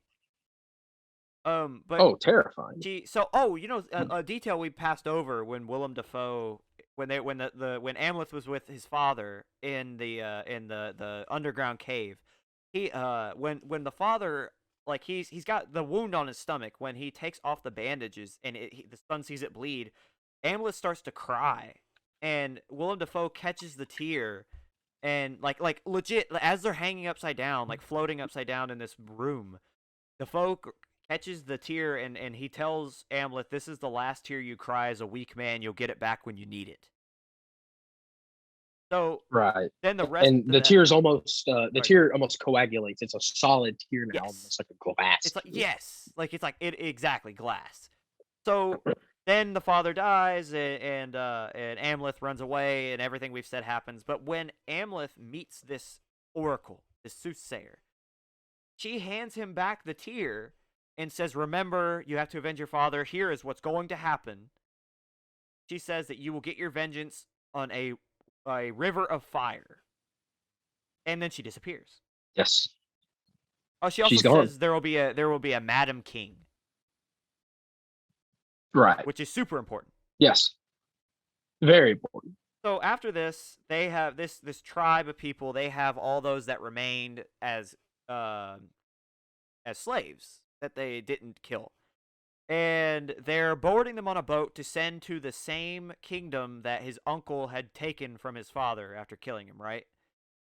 So, they Yes. slave trade and all that and whatnot. So it's said in there that the uncle had lost the kingdom he had stolen to his enemies, and they had been pushed to Iceland. So the son, remembering now, Amleth remembering his promise he made to his dad to avenge him, he marks himself a slave, jumps onto the slave boat, and is now deeming himself a slave so he can get free passage to his uncle's stolen kingdom that he claims as his own. Yes. So Amleth has completely decried his state as this almost this. I love saying the word berserker because that's the best way to put it. Oh, just brute, yeah. Brutish new king, and so he's now at the bottom as a slave. Yeah. And there during his slave drive does he meet the love interest of the film, Yep. Anya Taylor Joy, Anya Taylor Joy's Olga, or yeah, Olga, right? Olga. Olga, yes. And she is a diviner herself. She is actually a witch. Yes. Like she prays to the earth and whatnot, and they talk about, like, as they're both being walked along after their journey, Olga tells Amleth that you may be able to break their bodies, but I can break their minds. Yes. Which is a theme we see a lot come later. Oh, mental strife and mental torment. Because Yes. this is a movie about uh physical violence, but it's also about mental violence, and it's about the pain that comes with the truth. Yes. And Shall we keep maybe just for the sake of the listener, so we don't spoil the rest of the film, should we give a condensed version, almost like a tagline of what the rest of the film is? I like that because we have spoiled the last few, but those are out and those are well known. Okay, so I can agree Yeah. that this is something we shouldn't spoil because it's such a good movie. So the rest of the film, good tagline that doesn't spoil. It is the Amleth's charge for revenge. it is It's a his revenge film. yes, it is his attempt to, as he's growing into this man and he's grown up with all this vengeance, he's trying to separate his love from his rage. And that's I think that's the best way to describe Right. it. Right. And one piece that we didn't mention that also leads to his rage is that Amleth's mother, the wife of the king, is now the wife of his uncle, Yes. We and see, she is yes. living in the kingdom of his uncle, Yep. and she is been taken as his wife. Yep. And they have had child too. They have had another prince. Yes. That is the most, I think that's the most detail we can divulge because the rest of the story is so deep. And if you think we spoiled like a lot for you, what we just described is probably the first 20 minutes. Yeah, Like like we didn't spoil no, anything, in a man. movie that's 2.5 hours long, we gave the first 20 to 30 minutes and the rest of it is just a thrill ride for the ages. A bloodlust thrill ride that just grips you with every word. Just an extreme tale of violence, But and but it's not slasher porn, or it's no. not like torture porn or anything. No, no, this is a Shakespearean tale. This is Shakespeare, Yes. and this is I think this is Eggers' version of something like Hamlet or Macbeth. Oh, I completely agree. What's funny you say that because I actually I have to look. I have to look for what this thing I saw recently. But if I remember correctly, that's actually what he based it off of. Was one of those Shakespearean type. Let me find. So Get Fandom, another Instagram account that I follow that is really good about like movies and cinema. So if you ever get bored and you wanna keep in the know about these kind of things, Get Fandom is amazing. But he said about the Northman, he based it off of the Scandinavian folktale that inspired Hamlet, so audiences would already know the story. Oh wow! So this is based on the inspiration for Hamlet. Yes. So it's funny you Oh say well, you I've read Hamlet a couple times actually. It's a lot like Hamlet. yeah, like it's funny you bring up Hamlet and it's funny you bring up all these things because that is exactly what he was going for. Well, he did it great. I mean, he did a phenomenal job of contemporizing a Shakespeare, work, and Yeah. then taking it all the way back to the 1800s. Right? It's contemporary in dialogue almost because, like I say about all Robert Eggers films, and I've beat this point into the dirt.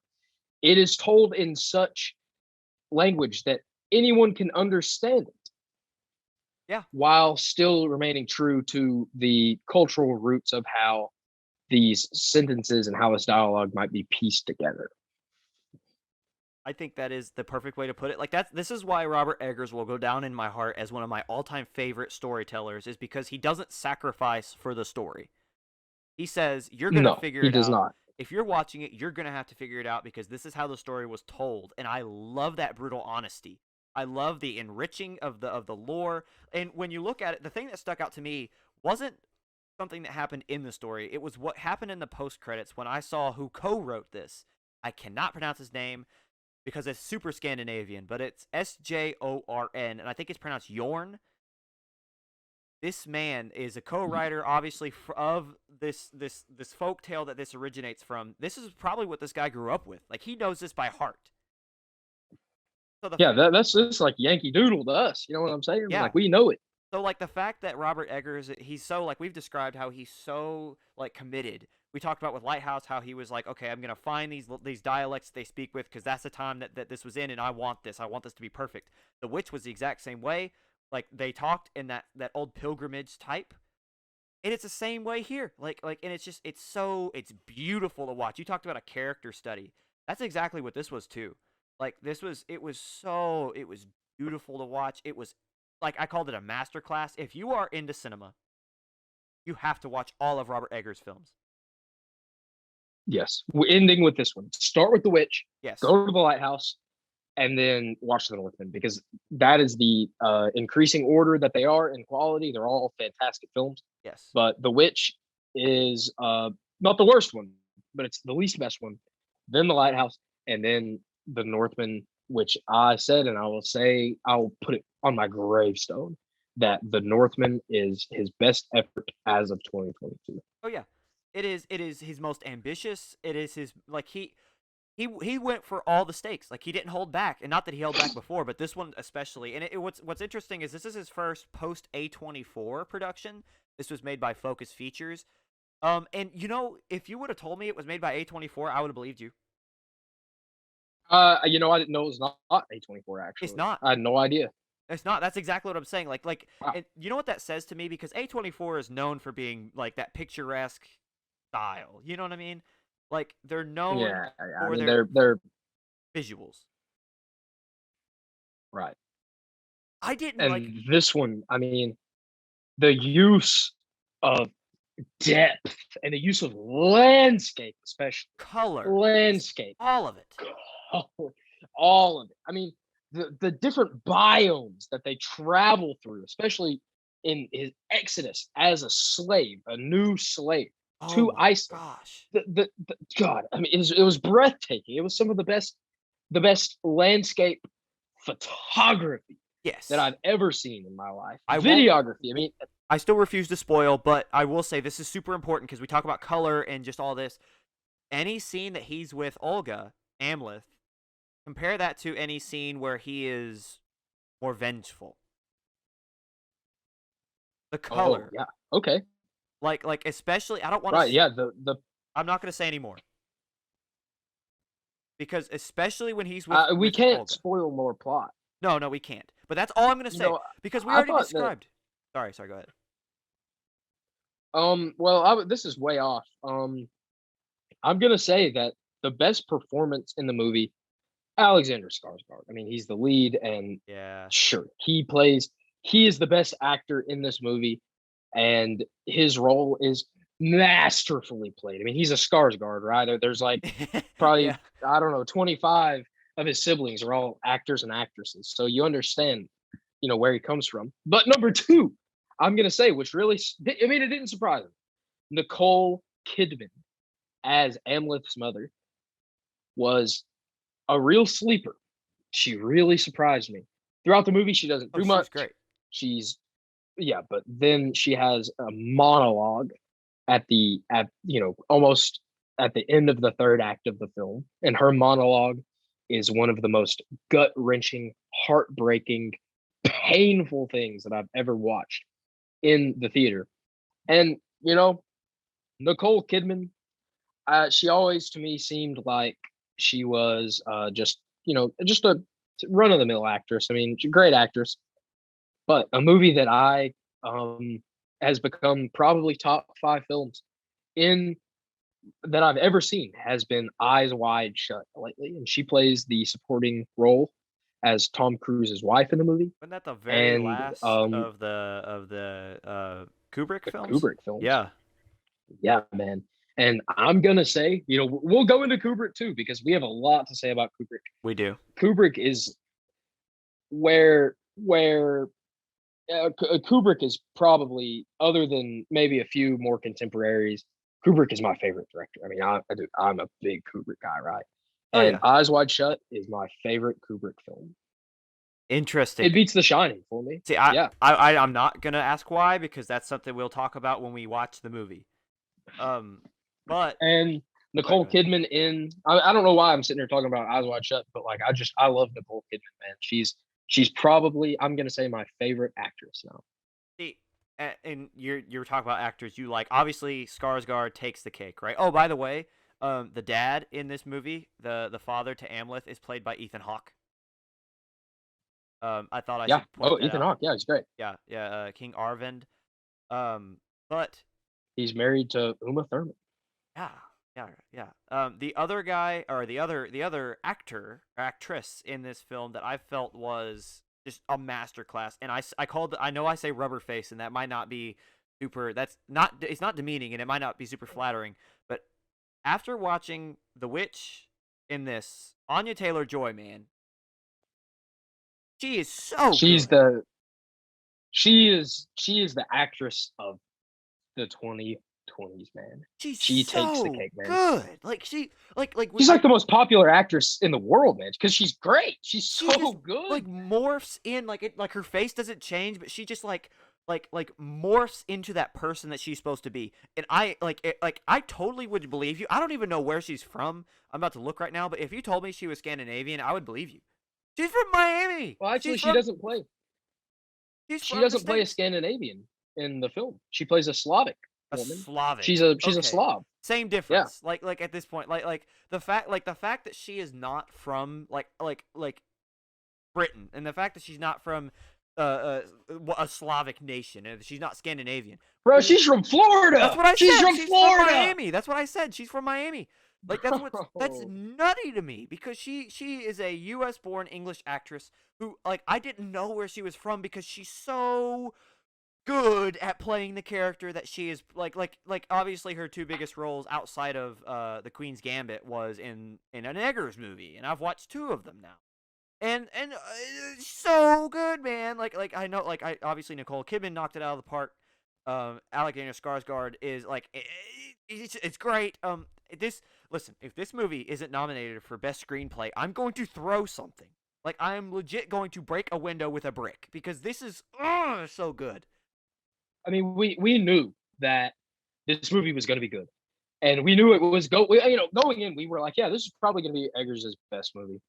Just we figured it, and then I was surprised again because it's so much better than I even thought it was going to be. Yeah, and here's the thing And too. the epic conclusion, it pays off. Oh yeah, like I will agree with you. Like in my personal take, I do agree that it gets better with each movie. But Eggers is such a good director that like if you said that The Lighthouse was better, I would disagree with The Witch. The Witch was great, but I don't think The Witch is better than The Northman. But if you like The Lighthouse better than The Northman, that's completely fine. Like there is no in terms of I'm those fine two. with that. Yeah. Yeah, there's no wrong answer. Like in my mind, like The Northman was a fun thrill ride, but The Lighthouse was fun to try to dissect and figure out. You know. So it's like if you Yeah, the Northman is much more straightforward. yeah like so Like if you said there's not a lot of room for interpretation. no, like if you said I love the Northman because of the mythology and the lore and all that, perfect. But if you said you like the Lighthouse because you like the mystery and you like trying to puzzle piece it together and you like the theories, perfect too. Because like I will not disagree with you. If you say the Witch was better, I would disagree. But very respectfully, like I wouldn't be like super frustrated with you because it's a great it is a absolute like it's a not a thriller. What would you call it? Disturbing masterpiece. Um, Dark, just an dark. Yeah. evil. It's about the witch is about evil. It's sin. The Yes. lighthouse is about isolation and the self, Yeah. right? And guilt. The lighthouse is about guilt. And what would you say we already said the Very safe. Northman is about rage. Rage and revenge, Rage. bloodlust. Yeah. Revenge. And then the Just crossroads the that comes with revenge. You know, like that's really like right. yeah. And then the crossroads, and then the idea that once your idea that you have formulated in your head has changed, once the need for revenge becomes more skewed, right, and things get more complicated, do you still have that need for revenge? Do you still hold that bloodlust in your heart that you trained for and that consumed your mind for your whole life? Right. That's the question that Amleth has to answer. Yeah, and so if this is another one of those movies, man, like if you thought this was interesting, us talking about it, and we didn't promise you we didn't spoil anything. We gave you, like I said, 20 to 30 minutes into the film. It's still worth the watch the next 2 hours. Please go watch this movie. It's another one of those that didn't do exceptional at the box office. It only made over 12 million. It's number 4 on this week's weekend winners. Go watch this movie. It is somewhere near you. Please go make this movie something that Robert Eggers can be proud of with a box office rating. Please. It's so good. The budget was 70 to 90 million, and the box office was 23.9 million. So didn't do that well, actually. I thought that this movie was far more anticipated than it actually was. I thought people really I thought everybody wanted to see this movie. I thought it was going to be huge. I think here's the thing. I think it will end up making its money back, right? Now making a profit's Right. different. Will it make 100 million? I don't know. I hope it does. I pray it does because it was so good. I do think it will make by the end of its run after a 6 to 7 week stint in theaters, it'll make 80 million. Um enough Sure. to make revenue, enough to make money back to where you split or not, I shouldn't say make revenue. To make even and to say, "You know what? It was worth making this film because we're not going under." But man, that is such a disservice. It is such a disservice. If you look on Rotten Tomatoes, though, all of the pinned reviews, I guess, are all fresh. Everything is fresh. I'm not seeing one that is a rotten review because like you can't go watch this movie as like a smart person who has a taste for cinema and be like, yeah, this was trash, man, because it's not trash. It's a phenomenal effort at making a wonderful savage period piece. Yeah, I completely agree. Smart, so smart too. Yeah, this And as all great film is, and as how Eggers exceeds, is every everything that's set up through the film pays off so well at the end. yeah. And on that Yeah, note, what else do we have to say? I really think that's it. Like we can't spoil it. Like this is too good a movie. And I think that's a good precedent to set forward. We're going on 30 minutes of this segment. And I think a precedent is that we give you the initial whatever and then we don't want to spoil it because the last few weeks we have Morbius. See, here's the thing though. Last week we didn't watch one and then Morbius is such a bad movie that I don't care to spoil. So I think this is Yeah, I'm never gonna see it. no, Who yeah. cares? This is a great I will precedent. never watch Morbius. No, yeah, and rightfully Yeah, so. for the good films, right? Yes. We're gonna let the audience actually watch the movies Yes. because like I don't know. I just feel like when you look at like maybe in like 5 years and you see like a list or something of like, oh, greatest films of the last 5 years, it's gonna show the shot of the Valkyrie of the Yes. Northman flying the sky, Yeah. or the female Oracle, or just Skarsgård's just gloriously shaped physique. Yes. I mean, I've never seen like and me and Ryan actually touched on this before we started recording the podcast. I am in the middle of an intense workout journey, right? My personal fitness journey is I'm in the thick of it, and I feel like now this is some good inspiration for me to get that body because I want to look like Alexander Skarsgård in the Northman, Yes. So I'm happy you brought this up because moviefacts, another great follow on Instagram. You want to hear the training regimen that this man went under for, let me see here, 3 months to prepare for this to get that hulkish physique. Are you ready? Let's hear.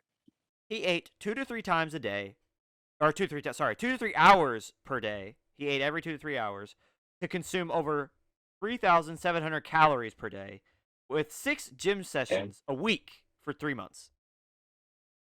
Jeez. Well, I mean, that's not too far off from what I'm doing. So you guys tune in here in about 3 months, and you're maybe I'll throw up a picture or something, and I'll dress up as him. Yeah, no, Cole Whenever I've is achieved, yeah. working on becoming Alexander Skarsgård, and then this will be our segue into getting him as a guest on our show. Alexander Skarsgård. Yeah. Skarsgård, yeah, he'll be on the show. Yeah. Alexander listen, we're gonna cover a lot of directors. We're gonna cover a lot of films. We are. In the chronology of this podcast, like we're just getting started. Listen, but the lore of this show. Sorry, go ahead. We both set up our love for the Robert Eggers films and our passion for his creative vision. Yes.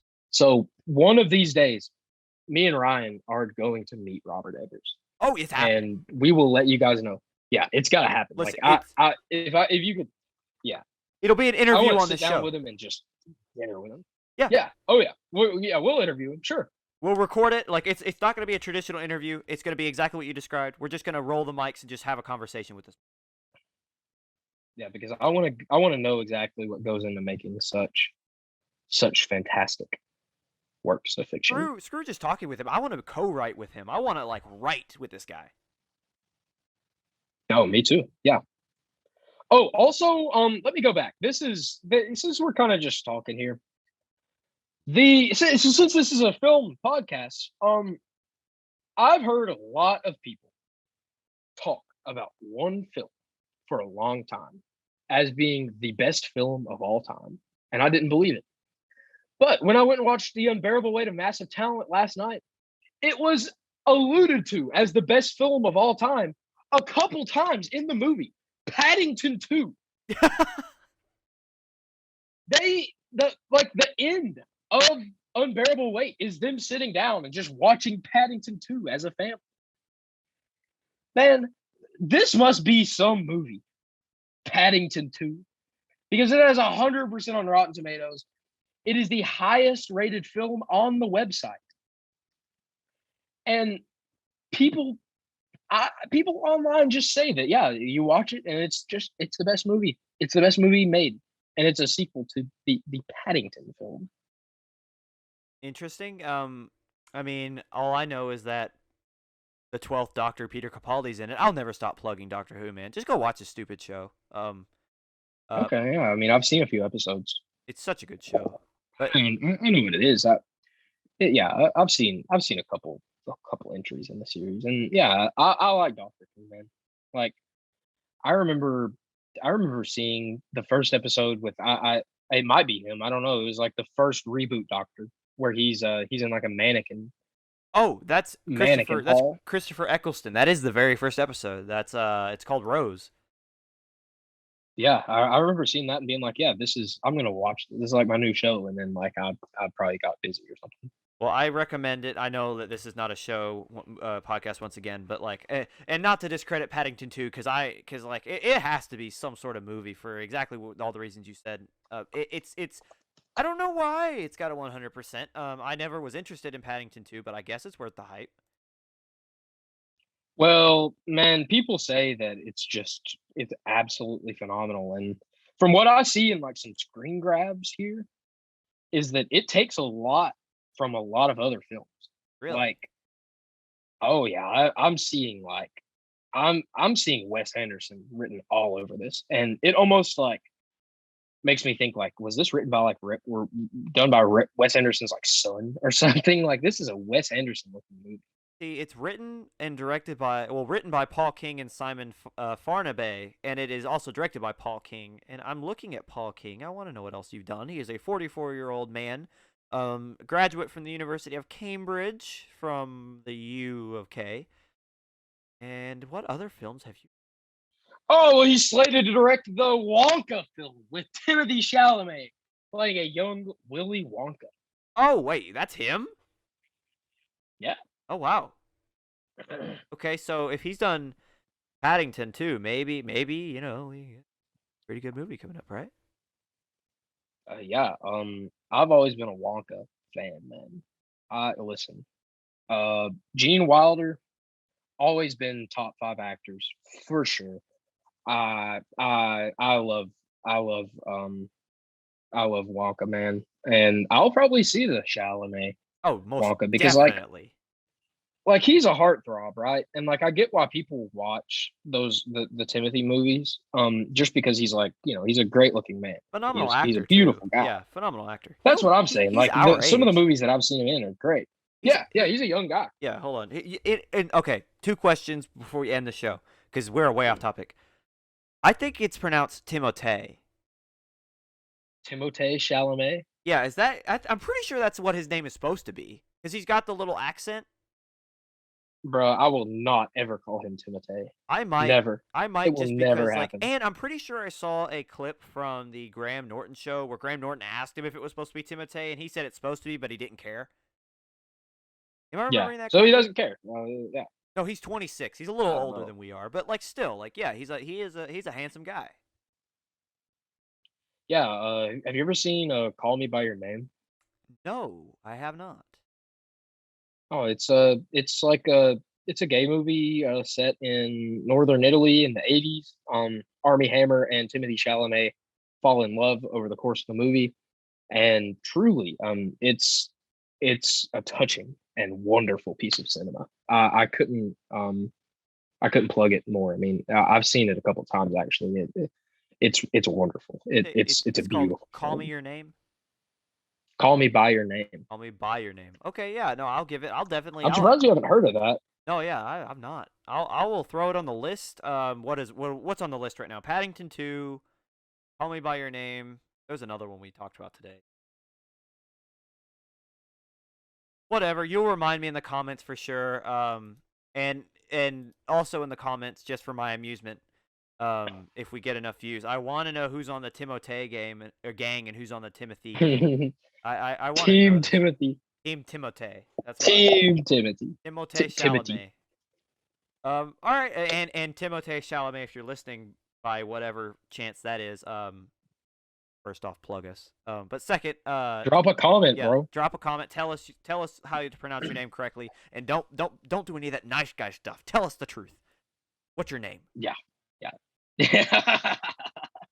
Yeah, and I think, my man, I had a second question and I don't remember. Oh, well, I mean, okay, yeah. Now that I remember it, and I said, oh, I have to say it. You talk about Willy Wonka. Have you seen the theory about him being a murderer? Oh yeah, I knew that when I read it, man. And When I read the book do by you Roald Dahl as a child, I was like, hey, he's killing these people. do you Yeah. Oh, I'll you subscribe to truly it. believe it? 100%. Okay, that's all I need to Yeah, the know. goal is to kill off everyone until Charlie Bucket is the last survivor, and then he is given the Replaces final test of loyalty, and then he replaces Wonka as the helmsman of the chocolate factory. It's a classic tale. and presumably a serial We've seen a killer, right? couple of Like presumably a serial yeah, killer. I mean, replaces him as a serial killer is what I mean. do you remember in the Gene Wilder Willy Wonka when they go through the tunnel in the boat? Yes, I do. Oh yeah, I mean that's a serial killer right there, man. It is, yeah. And Shouldn't have ever been any doubt. no, I mean it's just a fun theory, and I was just curious when you said Wonka. Oh yeah, it's fun. But on that note, my friend Cole, I think that's it. I think we've wrapped a third episode. I couldn't be more excited for the future. Same. And if you at home you enjoy listening, thank you for watching. We really appreciate it. And come watch a movie with us. Like Yes. legitimately, if you want to hit me up, hit Ryan up, like listen, you come to my house and we'll watch a movie. I don't Yeah. care. Yeah. Dude, hey, whatever you guys want to do, man. You know us. I hope after 3 weeks and probably 6 hours. I think this episode's like 2 hours too. Like just Don't act weird though. Don't act weird. yeah. I got a gun. I will shoot you if you act strange at my house. No, I mean not if you act strange. If you try to like do something weird, like flirt with my girlfriend, like you're out, bro. Right. You're done. We've gone through the if you don't watch this short, he will shoot you in your house and burn your house down too. If you try something weird at his house when you come over, he'll shoot you too. So this man means it. Yeah. Yeah, like just do not mess with me. And I think that's a great way to end. We'll see Great you way next. to We'll see you next week. Thank you, Cole, as always. Thank you so much, Ryan. Great to talk to you. Always great. All right. See you guys. See you.